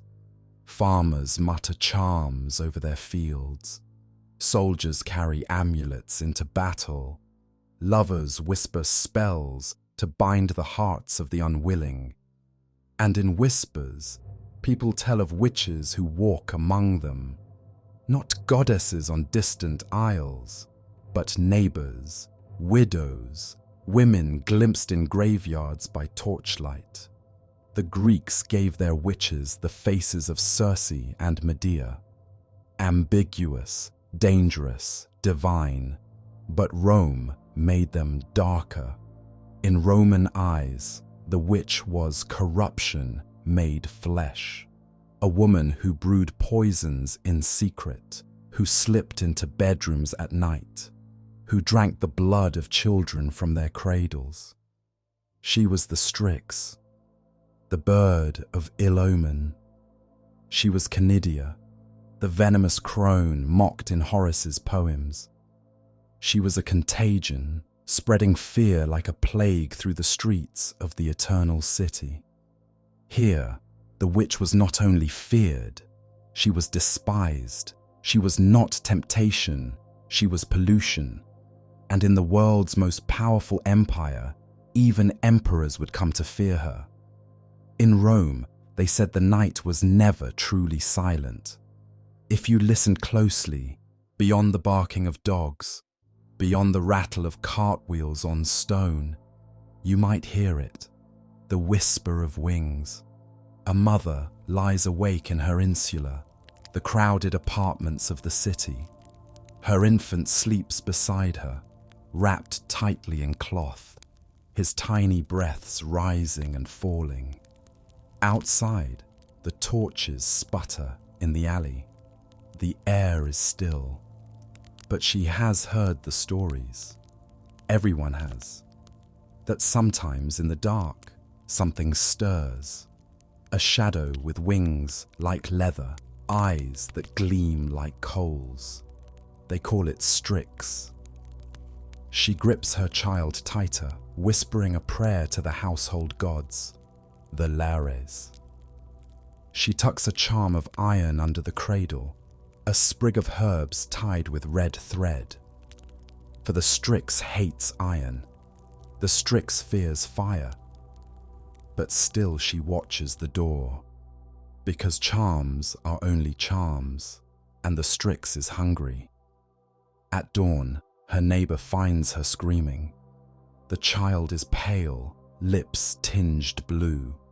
No wound, no mark, only silence where a cry should have been. And in the dust near the window, faint impressions, like the brush of feathers. The Strix had passed. The Romans described them as creatures of the night, birds with crooked beaks and piercing cries, who fed on blood and flesh. Ovid, in his Fasti, wrote of them swooping down upon infants, tearing at their faces, draining their life. But the Strix was not always a beast. By day, she could walk among the people. A woman you knew, perhaps even a neighbour. Wrinkled skin, hollow eyes, muttering to herself in the marketplace, harmless in sunlight. But at night, her body stretched, her bones twisted, and she became hunger itself. This was the Roman terror, not the goddess on the distant island, not the sorceress of legend, but the crone who lived 2 doors down. The one who had smiled at you that morning, who sold you figs, who patted your child on the head. By night, she might return to drink that same child's blood. And so the Romans fought back with ritual. Amulets were hung above doors, carved with protective sigils. Incantations were scratched onto lead tablets, buried at thresholds. Offerings of grain and wine were left at crossroads, where the Strix was said to wander, caught between worlds. One charm invoked the gods directly. May the Strix's mouth be stopped, her wings broken, her hunger turned back upon her. Another relied on noise, banging pots, shouting curses into the night, clashing iron tools together to drive the creature away. For the Romans, the Strix was not just a monster. She was a symbol of everything that could corrode the family, the city, the empire. She was corruption with wings.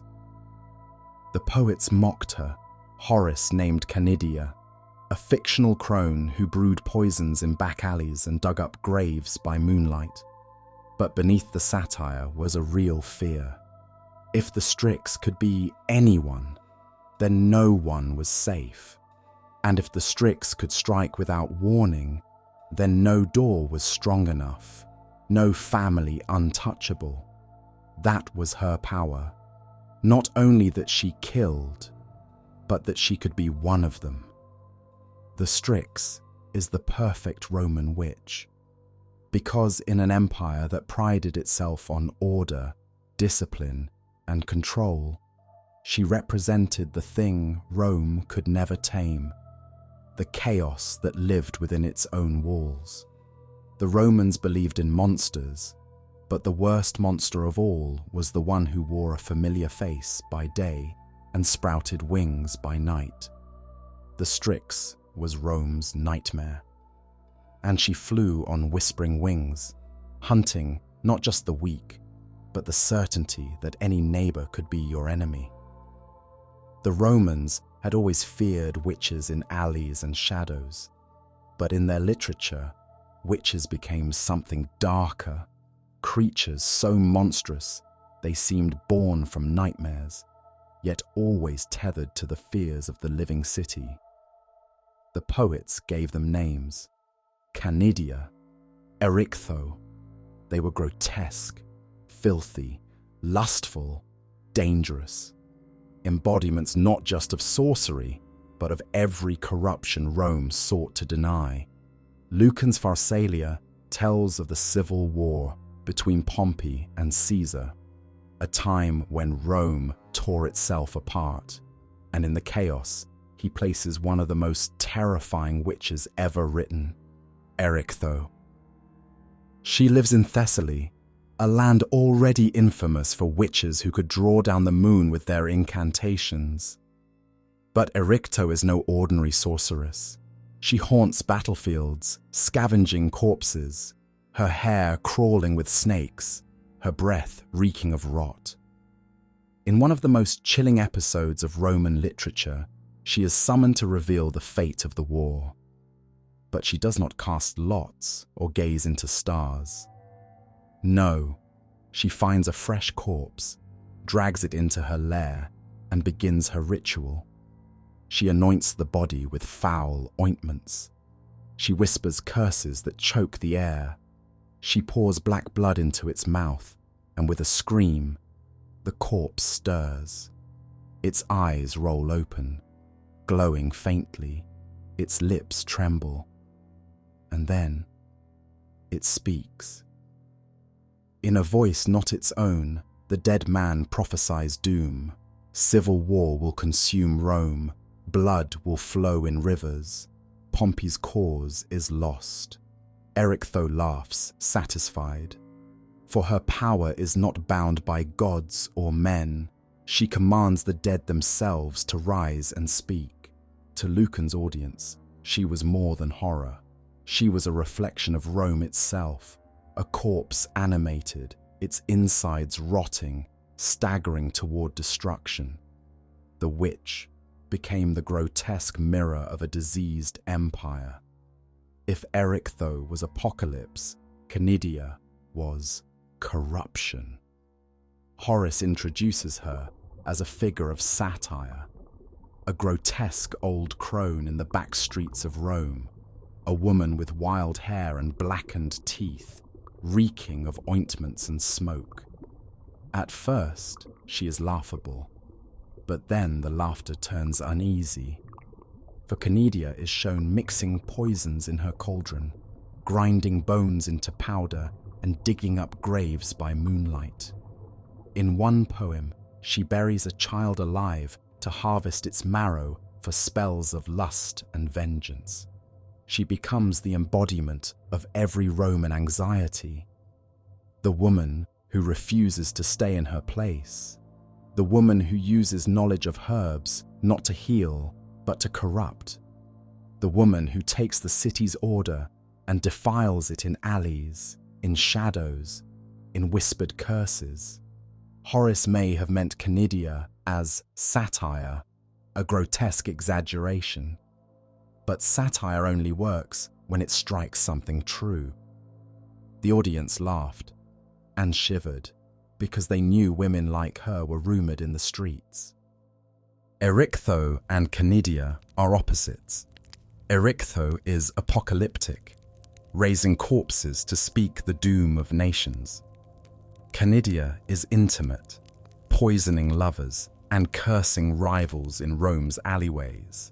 But together, they embody the Roman image of the witch, grotesque, lustful, corrupting, dangerous to the body and to the state. They are not the wise healers of Mesopotamia, nor the liminal priestesses of Greece. They are pollution. They are chaos in human form. And that is why Roman literature made them larger than life. Because in Rome, witchcraft was not just an individual crime. It was a metaphor for disorder itself. The fear that corruption could spread through families, through politics, through the empire itself, like poison in a cup. When Romans read of Canidia's poisons, or Erichtho's corpse rituals, they did not see only fantasy. They saw their own anxieties. Fear of women who stepped beyond control. Fear of knowledge used for vengeance. Fear of civil war, of Rome's body rotting from the inside. In Roman literature, the witch was not just a villain. She was an allegory, the embodiment of every corruption that haunted the eternal city. In the marble streets of Rome, among senators, merchants, and soldiers, witchcraft was not only the stuff of poets and nightmares. It lived in the cracks of daily life, in whispered spells, in charms tucked beneath tunics, in words scratched on cold lead. The Romans had a name for them: defictiones, curse tablets, thin sheets of lead, etched with words of hatred, jealousy, or desperation. They were folded, pierced with nails, and buried where the dead might carry them to the underworld. A young man stands alone by lamplight, his face flushed with rage. His beloved has turned to another, a rival who boasts too loudly, laughs too freely. The young man has no sword to draw, no duel to fight. Instead, he scratches the rival's name into lead. May his tongue be bound, may his body wither, may his nights be restless, his love turn to ash. He pierces the tablet with an iron nail again and again, each thrust a wound delivered in secret. Then he carries it to a graveyard, digging in the earth until the soil gives way.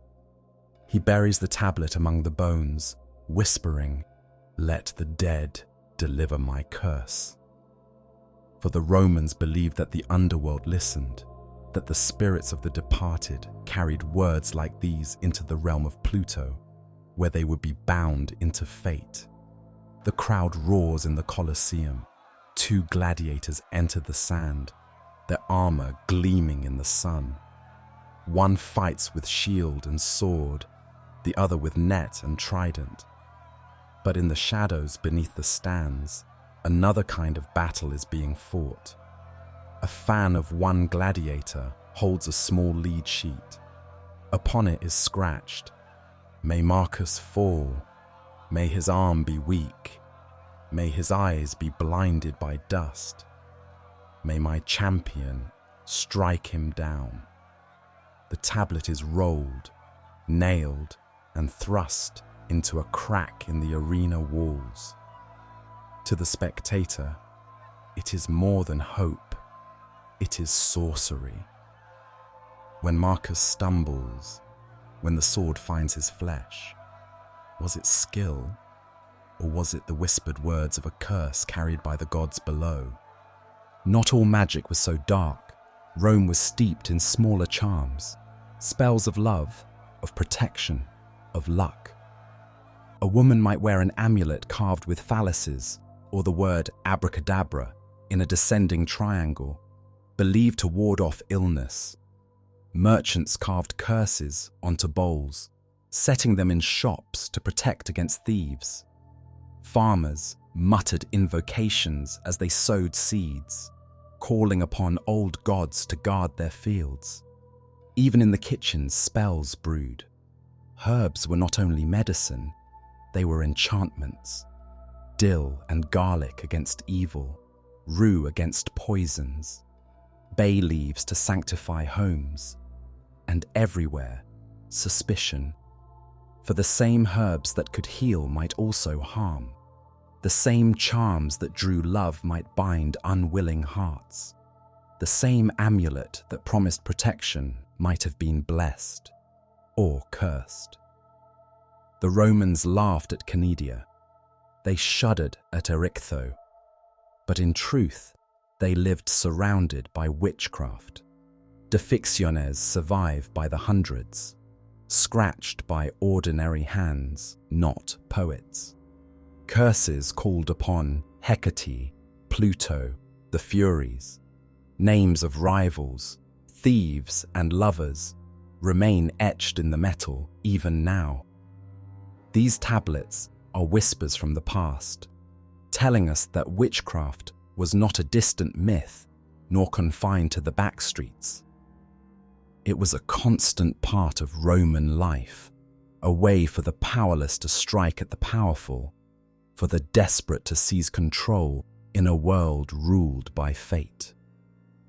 Rome lived in the shadow of two kinds of witchcraft: the witches of literature, grotesque, corpse-raising, world-ending, and the witchcraft of everyday life, whispered, buried, nailed in secret, folded into the hands of gods and the dead. Together, they reveal a city both disciplined and restless, both rational and deeply superstitious. In Rome, the witch was not only nightmare, she was neighbour, rival, and sometimes even you. Rome prided itself on order. The streets were patrolled by watchmen, the aqueducts flowed, the calendar was fixed, and even the gods were bound into temples and rituals. But witchcraft was different. It was invisible, secret, impossible to regulate, and that made it dangerous, not only to families and neighbours, but to emperors. Roman law did not condemn witchcraft simply because it frightened people. It condemned witchcraft because it was power. Power outside the state. An amulet to ease childbirth was tolerated. A curse whispered over a rival's name was overlooked. But when spells were used to seek wealth, to influence politics, or, worst of all, to divine the fate of emperors, the law came crashing down. The 12 Tables, Rome's earliest laws, already warned against magic that could bewitch crops. By the imperial period, entire edicts thundered against astrologers and magicians. not because they cast spells on neighbours, but because they might predict the death of a Caesar. And a prophecy, once spoken, could be as dangerous as an army. Stories abound of trials where magicians and astrologers were accused of conspiring with the stars against emperors. In 33 BCE, Augustus himself expelled astrologers from Rome, fearing their charts might inspire rebellion. Under Tiberius, hundreds of magicians and fortune-tellers were executed, drowned in the Tiber, or crucified. Tacitus records that so many were accused that the prisons overflowed. The charges were often vague: beneficium, poisoning, sorcery, enchantment. But the meaning was clear. To practice witchcraft in ways that touch politics was to challenge the emperor's monopoly on fate.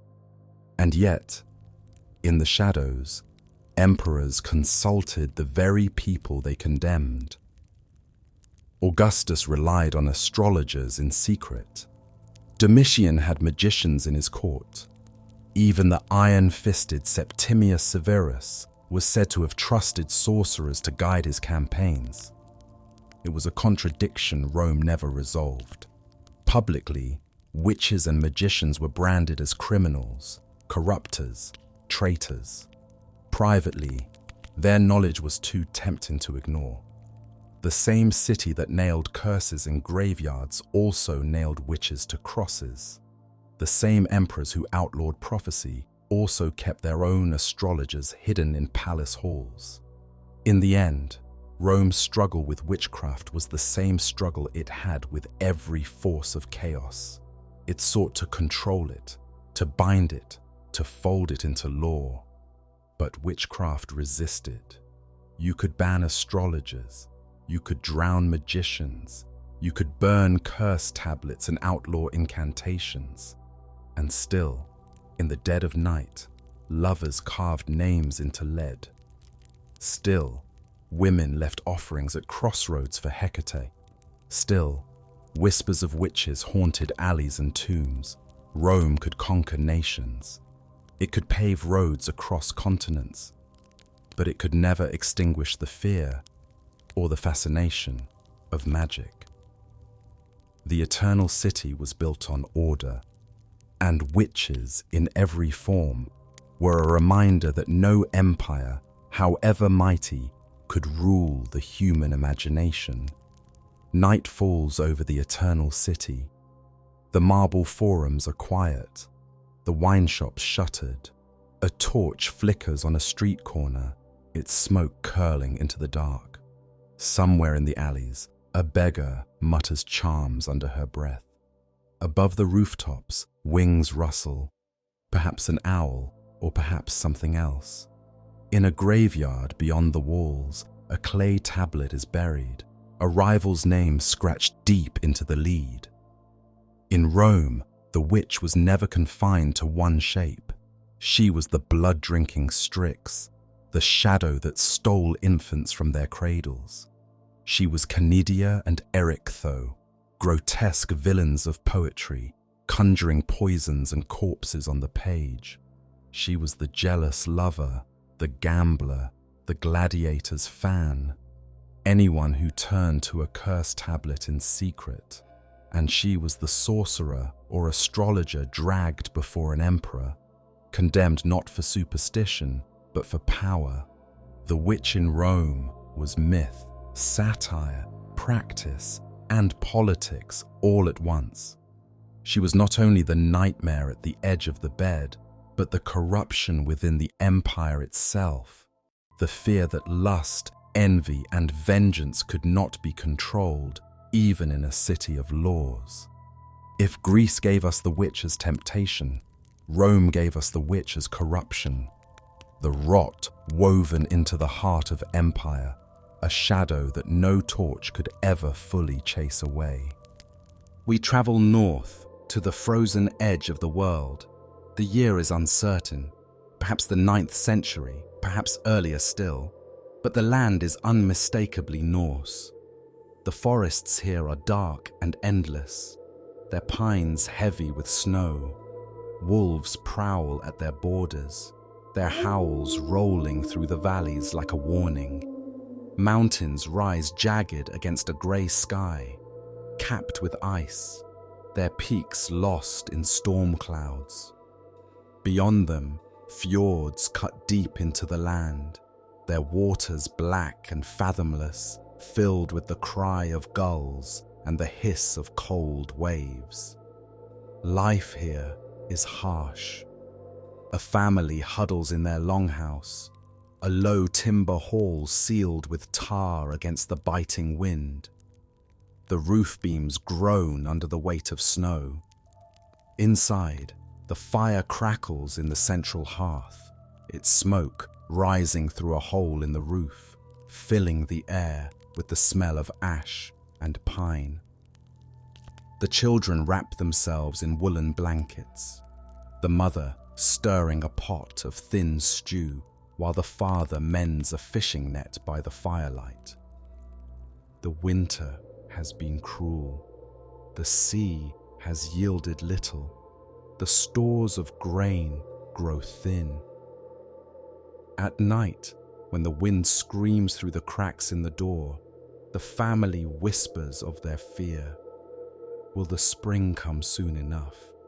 Will the nets be heavy with fish? Will the cattle survive the frost?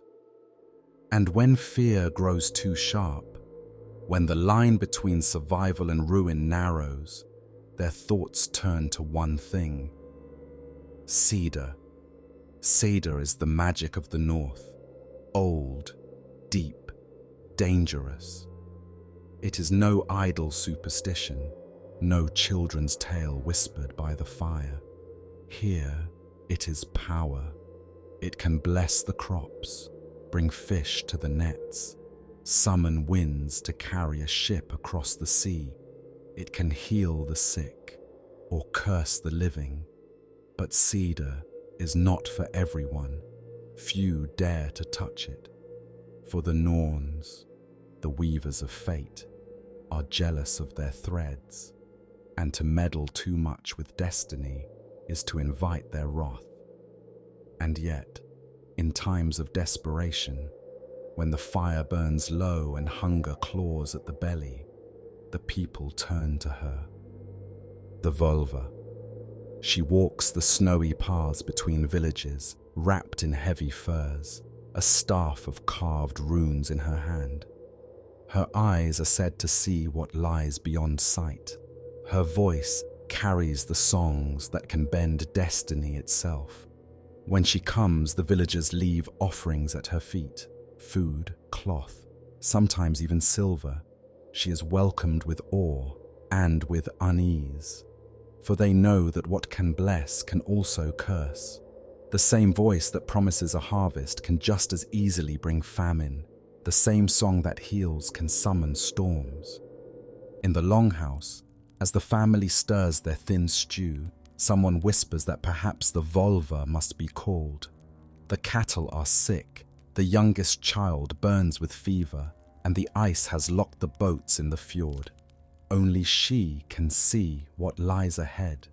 Only she can twist fate back into their favor.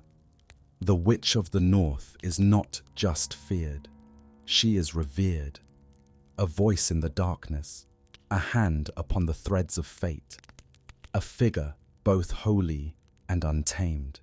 Here, in the lands of ice and fire, the witch is not a shadow hiding at the village edge. She walks openly, staff in hand, carrying the power of gods and spirits. And though the people both honor and fear her, they know one thing above all: without her, survival may be impossible. She comes cloaked in blue. The fur of a white reindeer drapes across her shoulders, her boots stitched from sealskin, her fingers heavy with bronze rings. In her right hand, she carries a staff, taller than she is, its wood carved with runes and capped with iron that gleams like frost in the firelight. Her hair is bound beneath a hood, streaked with silver, though her face shows little age. Her eyes, sharp, unblinking, seem always to look past you, as though seeing things you cannot. This is the vulva, the seeress, the singer of fate. She does not live in one place. She walks the frozen roads between villages, summoned when she is needed, feared when she is not. People speak her name in whispers, for to call her lightly is to court danger. But when hunger gnaws, when storms threaten, when children lie sweating with fever, the villagers send a messenger to her. And when she comes, no one dares look her directly in the eye. The longhouse is prepared. The benches are cleared, the central fire piled high until sparks dance against the rafters. A tall chair, the high seat, is brought out, carved with interlaced beasts and gods, draped in furs. Food is laid at her feet, a slab of salted meat, a horn of ale, loaves of bread. These are offerings, payment for what she will see. The villagers gather in silence, men with hard faces and calloused hands, women clutching children to their skirts, old ones leaning on sticks.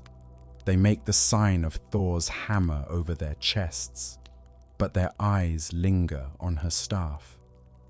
When the vulva sits, she begins to hum. It is low at first, barely more than the crackle of the fire. Then she strikes the iron tip of her staff against the floorboards. Once, twice, thrice. The sound echoes, hollow and sharp. Her voice rises into song. It is not a song of beauty. It is not meant to be. It is raw, harsh, thrumming with rhythm, the kind of sound that makes your chest tighten and your bones shiver. The Seder has begun. Somewhere in the shadows of the hall, young women join her, singing a chorus, strange words, old words, not heard in common speech. Their voices weave with hers, high and low, a net of sound that seems to thrum against the skull. The villagers bow their heads. The room grows colder, though the fire burns higher. That night, a family kneels before her. The father, broad-shouldered and weary. The mother, her face thin from hunger, clutching a boy no older than 12. The boy has been sick for weeks. His breathing shallow, his skin pale. No herb woman has cured him. No offering at the temple has eased him. The family bows low before the vulva. "Tell us," the father whispers, "if our son will live." The vulva's song shifts. Her eyes roll back. Her head sways as though she is no longer seated on the carved chair, but standing on the threshold of some other world. Her staff rattles against the floor. Then her voice falls silent. When she speaks again, her tone is not her own. It is colder, sharper, as though carried from far away. The boy will rise. He will walk the fields again. He will see 20 winters. The mother weeps with relief, clutching her son. But the vulva does not stop. And on the 21st, the sea will claim him. He will drown beneath the waves, his body given to Ran, goddess of the deep. His name will be sung in sorrow, but he will not grow old. The fire hisses. The boy stares with wide eyes. The parents are frozen, half blessed, half cursed. Their son will live, but only for a time. The Volva leans back, her chant ending. She looks at them without pity. For fate is not a kindness. Fate is only what it is. This is the power of the Volva. She does not heal. She does not curse. She sees. And what she sees is feared. Because to hear your fate is to be chained to it. To know the hour of your death is to walk with it every day until it comes. The people revere her because she speaks with the voices of the unseen. Yet they fear her because knowledge itself is dangerous. She walks between the worlds of men and gods, and such power is never safe. Even Odin, the Allfather, the god of war and wisdom, sought this power. He disguised himself and went to women who knew the cedar, begging to learn its secrets. He endured scorn, for in Norse belief, cedar was considered unmanly, a woman's art, a thing of weaving and subtlety, not the spear and shield of warriors. But Odin did not care. He traded shame for knowledge. He learned the songs, the spells, the weaving of fate. He knew that even the chief of gods must sometimes bow before the Volva. In the old poems, Odin himself calls upon a Volva to tell him the future. She speaks of Ragnarok, the twilight of the gods, when even he will fall. And he listens, though the truth is grim. The Volva's voice carries weight greater than kings, greater than gods. In the north, she is not merely a witch. She is the thread between worlds. She is the singer of fate. And every time her staff strikes the floor, the people tremble, wondering what doom or blessing she will draw from the weave of destiny. In the north, words themselves were dangerous. They were not only sounds carried on the tongue, but shapes carved into the world, strokes of meaning that could outlast the body, the voice, even the memory of men. These were the runes. Cut into bone, wood, or stone, the runes were more than an alphabet. Each was a sign of power, a shard of the divine.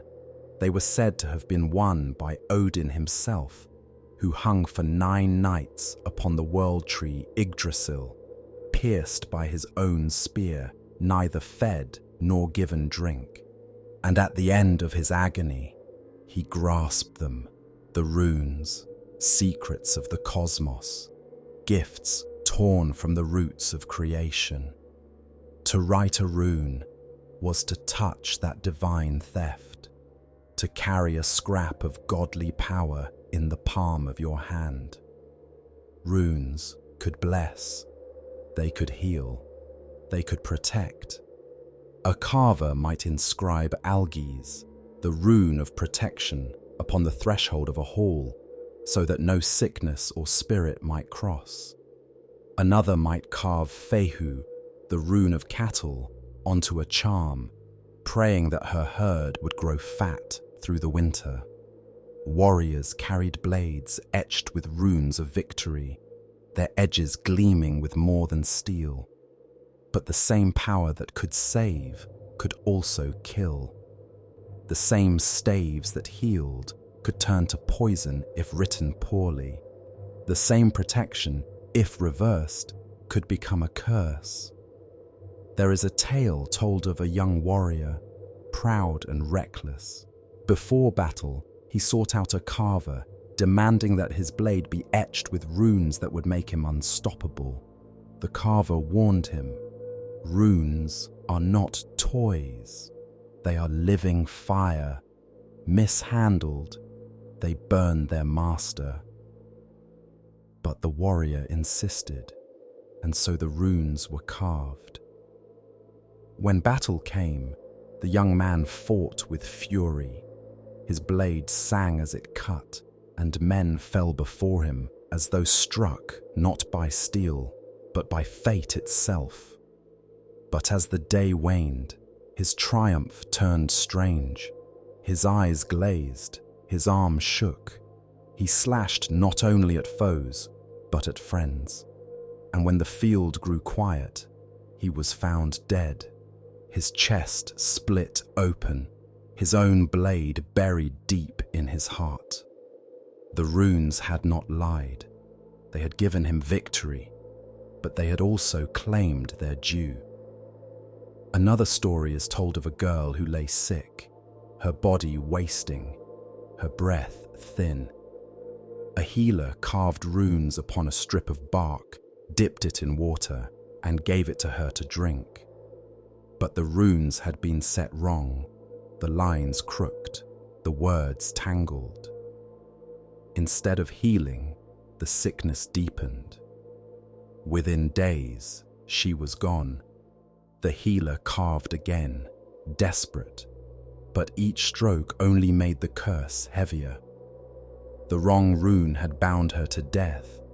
Such stories lingered like shadows, whispered around the fire, because everyone knew that the runes were alive. They were not simply tools to be picked up or put down. They were forces, each stroke humming with the breath of gods. To carve a rune was an act of will. To carve it wrong was to invite disaster. And so, carvers spoke charms as they worked. They spat upon the knife before scratching the line. They whispered prayers to Odin, to Freya, to Tyr, to bind the rune to its proper shape. The ritual was as important as the cutting.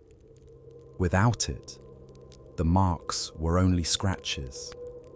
The Norse knew that words could wound as surely as weapons. The wrong spell spoken aloud might fade with time, but the wrong rune cut into bone or stone remained, humming with its curse until it was broken, buried, or burned. Runes were power. They were carved into ships to carry them safe through storms. They were etched upon drinking horns to ward off poison. They were painted upon the brow of cattle to keep wolves from the fields. And they were buried beneath thresholds to keep away sickness and spirits. To the Norse, writing itself was sorcery, a dangerous gift torn from the gods, too sharp to ever be safe. This was the lesson of the runes. To write was to bind, to carve was to command, and every stroke of the knife was a bargain with the unseen. The forests of the north were not just woods, they were another world, a world of ice-crusted pines, mountains that swallowed sound, and shadows that lingered long after the sun had set. In these wild places, people spoke of the Trollkvinna, the woman of trolls. She was not like the vulva, welcomed with gifts and seated high in the hall, nor was she like the healer who lived on the edge of the farmstead, gathering herbs. The Trollkvinna was something darker, wilder, a woman who lived too far into the woods, who walked with trolls, spoke with spirits, and sang songs that carried across valleys like the wind itself. The stories say she could ride the storm, that when blizzards swept down the mountains, it was because the Trollkvinna had loosed her fury, her song rising above the howling wind. They say she rode wolves like horses, their eyes glowing in the night, their paws beating across the frozen lakes. She was the witch who could steal the strength from men, leaving them pale and hollow after a single touch, their lives drained as if winter itself had kissed their skin. There is a tale, still whispered in the mountains of Norway.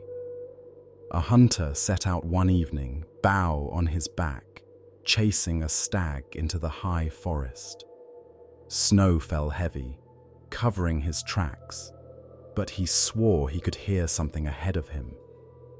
Not hooves, not the breaking of branches, but a voice. A woman's voice, low and melodic, weaving through the trees. He followed it deeper. The air grew strange, muffled, as though the forest itself was holding its breath. The song wound around him, gentle, coaxing, sweet as honey. And then, nothing. The hunter never returned. Some say he found the Trollkvinna's dwelling, a cave lit by fire where she sat spinning with threads of human hair. Others say he followed her song until his body froze beneath the snow, his spirit stolen to join the chorus of voices that echo in the mountains when the wind turns sharp. The Trollkvinna's powers were not always told in stories of death. Sometimes she was a figure of uneasy aid. Farmers who lost cattle in the storm might beg her for help. She would carve runes into sticks, whisper to the snow, and the animals would return. But weaker, stranger, their eyes clouded, as though they had seen things beyond men's sight. But her help was never free. One tale warns of a man who begged the Trollkvinna to bless his fields. He returned the next day to find the crops taller than any in the valley, fat with grain. But when he tasted the bread made from that harvest, it was bitter as ash. His family wasted away that winter, though no one could say why. Some swore the Trollkvinna had taken his luck, his very life force, as payment. In the far north, they spoke of witches who slipped into men's beds as shadows, their bodies half seen, half felt, stealing strength with every breath. Others told of storm stirrers, women who could sit on cliff tops, turning the sea with their chants, capsizing ships with a word. To sailors, these witches were as real as the icebergs and the shoals. Before voyages, charms were tied to masts, offerings left on shorelines, in hopes the Trollkvinna would look away, or better yet, smile. What made the Trollkvinna so terrifying was that she was not entirely human. She consorted with trolls, the ancient beings of mountain and stone, who were neither gods nor men, but something older, colder. Some stories say she bore their children. Others claim she was once human herself, but turned wild, corrupted by the voices of the deep forest, until she no longer belonged to the world of the farm or the hall. And so she stood as a reminder of the wilderness itself, beautiful and deadly, alluring and merciless. The line between human and spirit blurred in her, just as the line between survival and death blurred in the brutal winters of the north. The Trollkvinna was more than a cautionary tale. She was the embodiment of everything the Norse both feared and needed. The forest gave them timber, game, and protection. But it also gave storms, wolves, and hunger. The Trollkvinna was the forest given a woman's face, a living shadow of that truth. And so, at night, when storms roared down the mountains and wolves howled on the horizon, the people whispered charms and crossed themselves, not only against trolls, not only against spirits, but against the Trollkvinna, the witch who walked with them, whose song could lure you from the safety of the fire, never to return. Fear of witches was not just a story told by the fire. It was something carried into the daily rhythms of survival. In the north, where storms struck without warning, where winter could starve a village, and where a single misfortune might be blamed on a curse, every household kept its protections close. The first line of defense was the doorway. Thresholds were sacred. the border between safety and danger. To guard them, families drove iron nails deep into the wood, the metal said to burn a witch's touch. Others placed small knives, points outward, hidden beneath the lintel. Salt, rare and precious, was scattered in thin white lines across the entry, a barrier no spirit could cross. At night, when the wind howled and branches scraped against the roof, a woman might trace runes into the beams with a piece of charcoal. Protection runes, alges shaped like antlers to ward off what prowled in the dark. Each line was drawn with care, each whispered prayer binding it in place. The fear did not stop at the house. In the fields, where livestock were the difference between life and starvation, charms were carved into fence posts or tied around the necks of cattle. Farmers would slaughter a goat, burying its blood-soaked hide beneath the barn, believing its spirit would guard the herd from sickness or theft. And always, there were words, chanted in low voices, passed from mother to daughter, spoken at night when storms gathered. Words to quiet the thunder, to drive away the witch who stirred the wind. Storm, be still. Wolf, stay far. Witch, turn away. This home is not yours. The words themselves were not always understood, fragments of older tongues, echoes of forgotten gods. But their rhythm mattered, their sound mattered. Spoken in fear, they became a shield. Communities, too, practiced larger rites. When misfortune struck again and again, when fields failed, when hunters did not return, when children fell ill, suspicion grew that someone had angered a witch, or worse, sheltered one. To set things right, the villagers might gather at a crossroads. A fire would be built, bread and ale thrown into the flames as offerings. The smoke rose into the night, carrying prayers upward, a plea for balance to be restored. Sometimes, an animal was offered, a goat or a black hen, its blood spilled across the earth. The people did not speak the witch's name aloud, but they all thought it, and in that shared silence, the ritual bound their fear. These protections were not only about driving away witches, they were about acknowledging the unseen. Every spell carved into wood, every knife buried in a doorway, every chant whispered into the storm was an admission. The world was fragile, and forces beyond human control pressed against its edges. The witch, whether neighbour or spirit, was the face of that danger. And so the Norse lived in constant negotiation, guarding their homes with iron and salt, offering blood to the land, whispering prayers into the dark. Because to do nothing was unthinkable, and to offend the powers unseen was worse. Night falls heavy on the north. Snow drifts against the walls of a longhouse. Inside, the fire burns low, its crackle the only sound against the wind outside. Families huddle together on benches lined with furs. Shadows sway along the timber beams, long and crooked, as if unseen figures linger just beyond the light. Here, at the edge of the world, the witch was never only a creature of fear. She was a mediator, a voice that spoke where others dared not.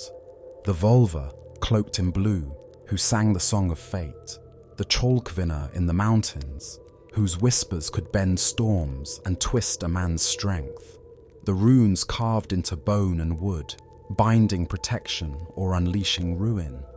To live in the north was to live with uncertainty, the next hunt, the next harvest, the next winter.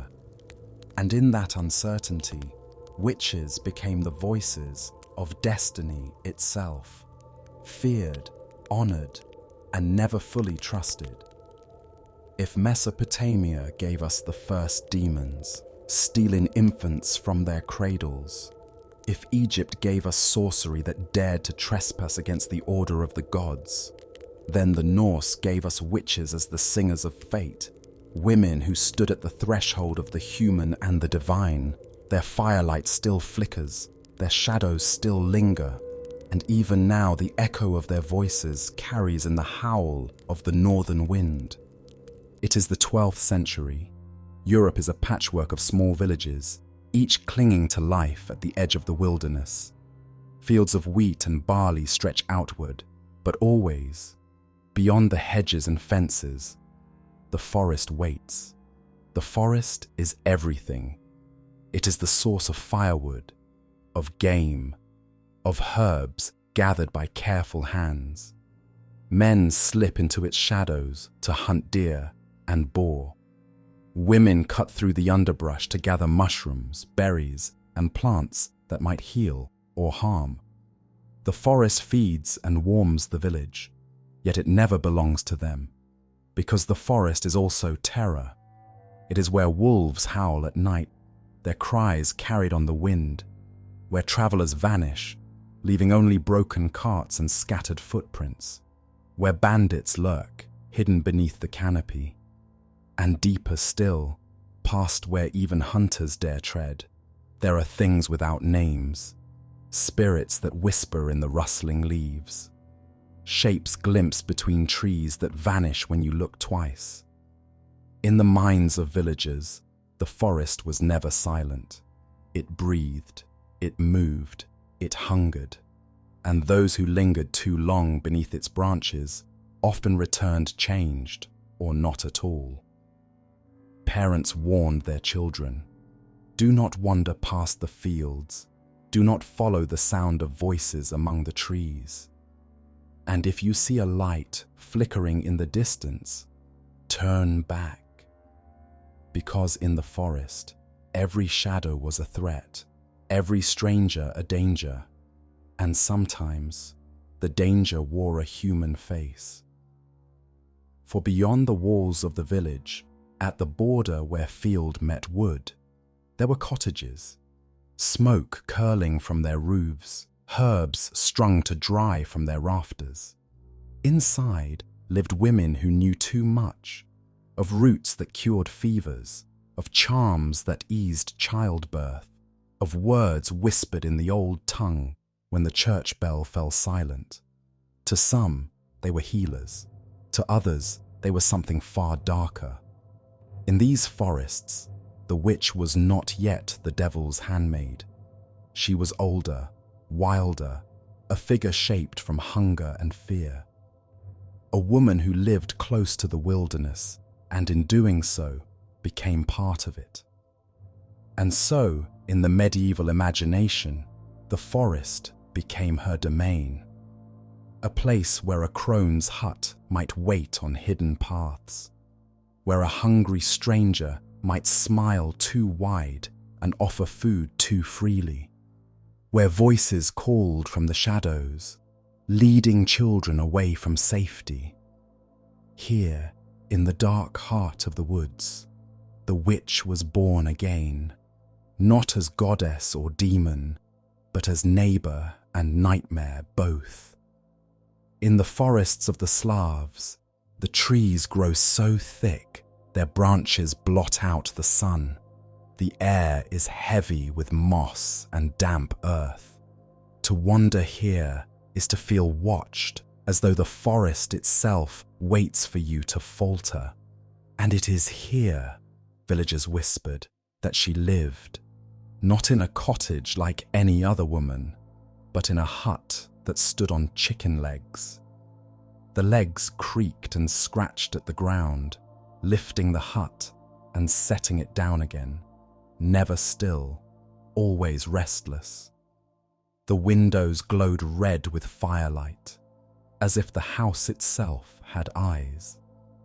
And around it stretched a fence made of human bones, each topped with a skull grinning in the moonlight. Some said the skulls burned with flames their hollow sockets casting light across the forest floor. This was Baba Yaga's dwelling. No road led to it. No map marked it. The hut appeared when it wished, often to those who strayed too far from the safety of the village. The stories say a child once wandered after chasing a rabbit into the underbrush. The deeper she went, the quieter the forest grew, until even the wind seemed to hold its breath. And then, in a clearing, she saw it, the hut turning slowly, its legs scratching at the dirt, the fence of skulls gleaming pale. The door swung open, smoke curled into the air, and there she stood, Baba Yaga. Her body was crooked, bent with age, but her strength was unmistakable. Her nose was long, sharp as a hook. Her teeth gleamed iron in the firelight. Her hair hung in tangled ropes down her back. And when she moved, her bones cracked like branches breaking in the frost. She leaned on a pestle taller than the child, and in her other hand she carried a mortar in which she was said to ride through the sky. When she flew, she swept her broom behind her, erasing her tracks so that no hunter, no priest, no brave warrior could follow. "Why have you come here, little one?" she croaked. Her voice was like wood splintering in the fire. The child trembled, unable to answer. Baba Yaga's lips curled into a grin. Perhaps you have come to be my supper." For Baba Yaga was said to feast on children, to fatten them in cages, to roast them in ovens, to crack their bones between her teeth. The villagers whispered that the skulls on her fence were once boys and girls who strayed too far into the woods, lured by the scent of bread and stew drifting from her chimney. But the stories also said this: Baba Yaga was not always cruel. For those who faced her with courage, with wit, or with humility, she could be something else. A giver of gifts, a keeper of knowledge. A boy once sought her out to find his lost sister. He bowed low before her hut, reciting the words his grandmother had taught him. "Turn your back to the forest, your front to me." The hut creaked, groaned, and turned its door toward him. Inside, Baba Yaga sat by the fire, stirring a cauldron. She looked at the boy with eyes like embers. "You come not to be eaten, but to ask. Few dare that." She set him 3 tasks: to clean her hut until it gleamed, to cook her a meal from scraps, to spend the night without flinching at the sounds of spirits that prowled outside. The boy obeyed, though fear clawed at him. And in the morning, Baba Yaga did not eat him. She pointed him toward the path his sister had taken. "Go, you are clever enough to live." This was the paradox of Baba Yaga. She was terror and wisdom bound in one crooked frame. She might devour a child, or she might guide a hero. She was chaos itself, not good, not evil, but older and wilder than such words could contain. For some, she was the eater of flesh. For others, the tester of souls. To encounter her was to confront the forest itself, merciless, but also full of secrets. Villagers left offerings for her at the edge of the woods, bread, milk, or bits of meat, in the hope that she would spare their children or grant them luck. Hunters whispered her name before setting out, asking her not to turn the beasts against them, Mothers warned their children, "Do not wander too far, or Baba Yaga will take you." Yet some stories whispered that even kings sought her wisdom, that even the bravest warriors could not escape her crooked gaze. The image of Baba Yaga has endured for centuries because she embodies something eternal. She is not a demon to be exorcised, nor a saint to be prayed to. She is the forest given human form, unpredictable, untamed, and dangerous. Where Mesopotamia feared demons in the night, and Egypt feared the sorcerer who upset divine order, the Slavs feared the witch who was chaos. Baba Yaga was hunger when food was scarce, winter when the nights stretched too long, death and wisdom tangled in the same bony hands. Her fence of skulls was not only a warning, it was a reminder that the forest has no mercy, that the world beyond the village walls belonged to her. And for every child who ever gazed at the dark edge of the woods, wondering what lived beyond the last tree, Baba Yaga was the answer. In the forests of medieval Germany, hunger was a constant shadow. The soil was poor, winters long, and harvests could vanish overnight with a single storm or blight. For families on the edge of survival, the question was not what to eat, but whether there would be food at all. It was in these years of famine that the tales began to spread. Tales of an old woman in the woods, a crone who watched the starving paths children walked, who opened her door with a smile that seemed kind, and a promise that seemed too good to be true. The villagers whispered, "She lives where no one should survive. Her hut is warm, her pot always full. She offers bread when every other table is bare. And yet, no one ever sees her in the village." One tale tells of a brother and sister wandering in search of food. The forest looms over them, dark and endless. Their ribs ache with hunger, their throats dry. When they stumble upon a cottage, smoke curling from the chimney, it feels like salvation. The woman who answers the door has eyes too bright, too knowing. She ushers them in, lays before them bread still warm, stew bubbling on the fire. The children eat until their stomachs ache. The woman strokes their hair, and then, slowly, the kindness fades.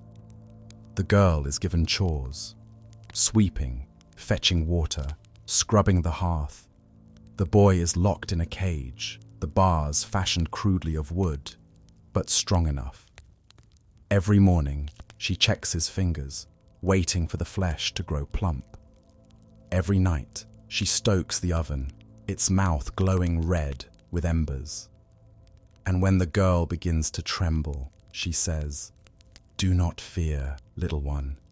Tomorrow we feast." This is the seed of the story we know today as Hansel and Gretel. But in its earliest tellings, there were no gingerbread walls, no sugared roofs. Only the promise of food in a land where children starved, and the terror of an old woman whose hearth concealed an oven large enough for a body. The crone in these tales is not a witch in the sense of the devil's servant. She does not fly on a broomstick or call upon demons. She is something simpler and far more primal, hunger itself. When famine came, children truly did vanish. Some died in the woods, lost in the dark. Some were abandoned, cruel as it sounds, by parents who could not feed them. And sometimes, though no one would say it aloud, the hunger drove families to unthinkable acts. These were horrors no one wished to name directly. So the stories gave them another face. Better to whisper of a witch in the forest who devoured children than to admit the terrible truth, that hunger devoured them first. And so the tales spread, of a crone with greedy eyes, a woman who lured the young with bread and warmth, only to consume them. Children were warned, do not stray too far into the woods. Do not trust the stranger who offers food. Do not give in to your hunger, lest it consume you. In this way, the witch of German forests became a symbol not of magic, but of survival itself. She was the embodiment of starvation, the fear that your children, your neighbours, even you yourself, might vanish into the maw of hunger. Later, when the brothers Grimm collected their stories, the crone's house grew sweeter, made of gingerbread and sugar. Her cruelty sharpened into a lesson for children. But the older shadow was still there, just beneath the surface. The forest witch was never only about evil. She was about emptiness, about the growl in the belly when the fields are bare, about the fear that in the cold months the world itself turns against the weak. The old woman who waits with a loaf of bread in her hands and an oven at her back is not just a monster. She is famine, given a human face. And when children heard the story by the firelight, their eyes wide and stomachs rumbling, they understood the warning. Hunger is always waiting. Hunger always has a face. In the villages of Italy, beneath the hills of Tuscany, and along the narrow stone streets of Naples, there was a word spoken in hushed tones, Strega. It meant witch. But it did not only mean malice. The Strega could heal as easily as she could harm, and that was what made her so dangerous. She was never only one thing. By day, she might be seen at the market, buying herbs or whispering a blessing over an infant. By night, she was said to slip through doorways like smoke, unseen but deeply felt. One tale tells of a father who woke suddenly in the dark. The night was silent. The fire in the hearth burned low. He looked toward the cradle beside his bed, where his infant daughter slept. But for just a heartbeat, he thought he saw someone else in the room, a woman's shadow gliding across the wall, her hand hovering above the child. And then, just as quickly as it appeared, the shadow was gone. In the morning, the child's lips were pale. She coughed weakly, her skin hot with fever. The family whispered the word they dreaded, Strega. Not illness, not fate, a curse. The stories multiplied. Cattle sickened overnight. Milk curdled in its pail. A young man, strong one day, wasted away the next. Whenever misfortune struck, people wondered, had the Strega passed this way? Had she spoken your name beneath the moon? But the Strega was never only destroyer. Folklore tells of those who sought her help, the farmer who begged her to bless his fields, the mother who asked her to cure her child, the lonely girl who wanted the love of a boy from another village. And sometimes the Strega answered. A charm tied with red thread, a bowl of water whispered over in secret, a sprig of rosemary burned at the threshold to keep away envy. For these things she might ask nothing, or she might ask something you were not ready to give, a lock of hair, a silver coin, a promise sworn under the moonlight. And so the Strega became a figure of both fear and dependence. She was needed, but never trusted. For if her blessing could heal, then surely her curse could wound. The church, of course, condemned her. But in the villages, far from the reach of priests, the people's relationship with the Strega was more complicated. Some said she was the devil's handmaid, drinking the blood of infants. Others said she was the inheritor of an older knowledge, passed down from wise women who had honored the moon and the land long before Christianity came. In some regions, the Strega was even honored in secret. Bread was left at crossroads, wine poured into the earth, small offerings given with whispered prayers, not to saints, but to the woman who lived just beyond the reach of law and church. But whether feared or respected, the Strega was always watched, her presence unsettled because she revealed the fragility of the world. Crops might fail, children might die, love might sour, and rather than accept that these things could come without reason, it was easier to believe the Strega had caused them. She was the walking embodiment of ambiguity, mother and murderer, healer and poisoner, blessing and curse. In Italy, to speak of the Strega was to admit how deeply people feared dependence on those who held secret knowledge. Because if you needed her, and sooner or later everyone did, then you also feared her. The Strega's shadow stretched across centuries, until even today the word remains in Italian as both insult and honor. For she was never only the monster in the night.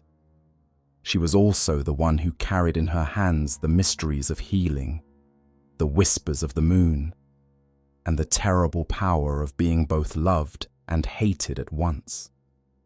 And so, the witch of the medieval mind was never one woman, but many. She wore a different face in every forest. In the vast woods of the east, she was Baba Yaga, chaos and wisdom on chicken legs. In the hungry heart of Germany, she was the crone with the oven, famine given a human form. And on the sun-drenched hills of Italy, she was the Strega, a neighbour whose hands could hold both a blessing and a curse. These were not stories of a distant devil or a hellfire burning beneath the earth. They were fears born of the world itself, fear of the wilderness that surrounded them, fear of the hunger that gnawed at them, and fear of the terrible, fragile line between life and death. The witch was the face they gave to that darkness, a nightmare and a neighbour living forever at the forest's edge. The candle burns low. The book before us lies heavy, its pages thick with centuries of whispers. We have walked far, from the demons of Mesopotamia, to the sorcerers of Egypt, to the witches of Greece and Rome, to the Seeresses of the north, and finally into the forests of medieval Europe, where hunger and fear gave the witch her sharpest teeth. What began as a shadow at the cradle became a figure that haunted every hearth and village. She was healer and poisoner, neighbour and stranger, hope and terror, bound into one. Through all these stories, one truth has emerged. The witch was never just a monster in the dark. She was a mirror, reflecting our fear of hunger, our envy of power, our suspicion of those who lived differently. The file closes here, for now, but the story of the witch is far from over. If you believe these dark myths, strange histories, and forbidden legends are worth remembering, if you believe the mysteries of our past should not be lost, you can help us keep this archive alive. Like this video, subscribe to the Midnight Archives. Your support keeps the candle burning, and as long as it burns, we will continue exploring the shadows. Until next time, beware the edge of the forest,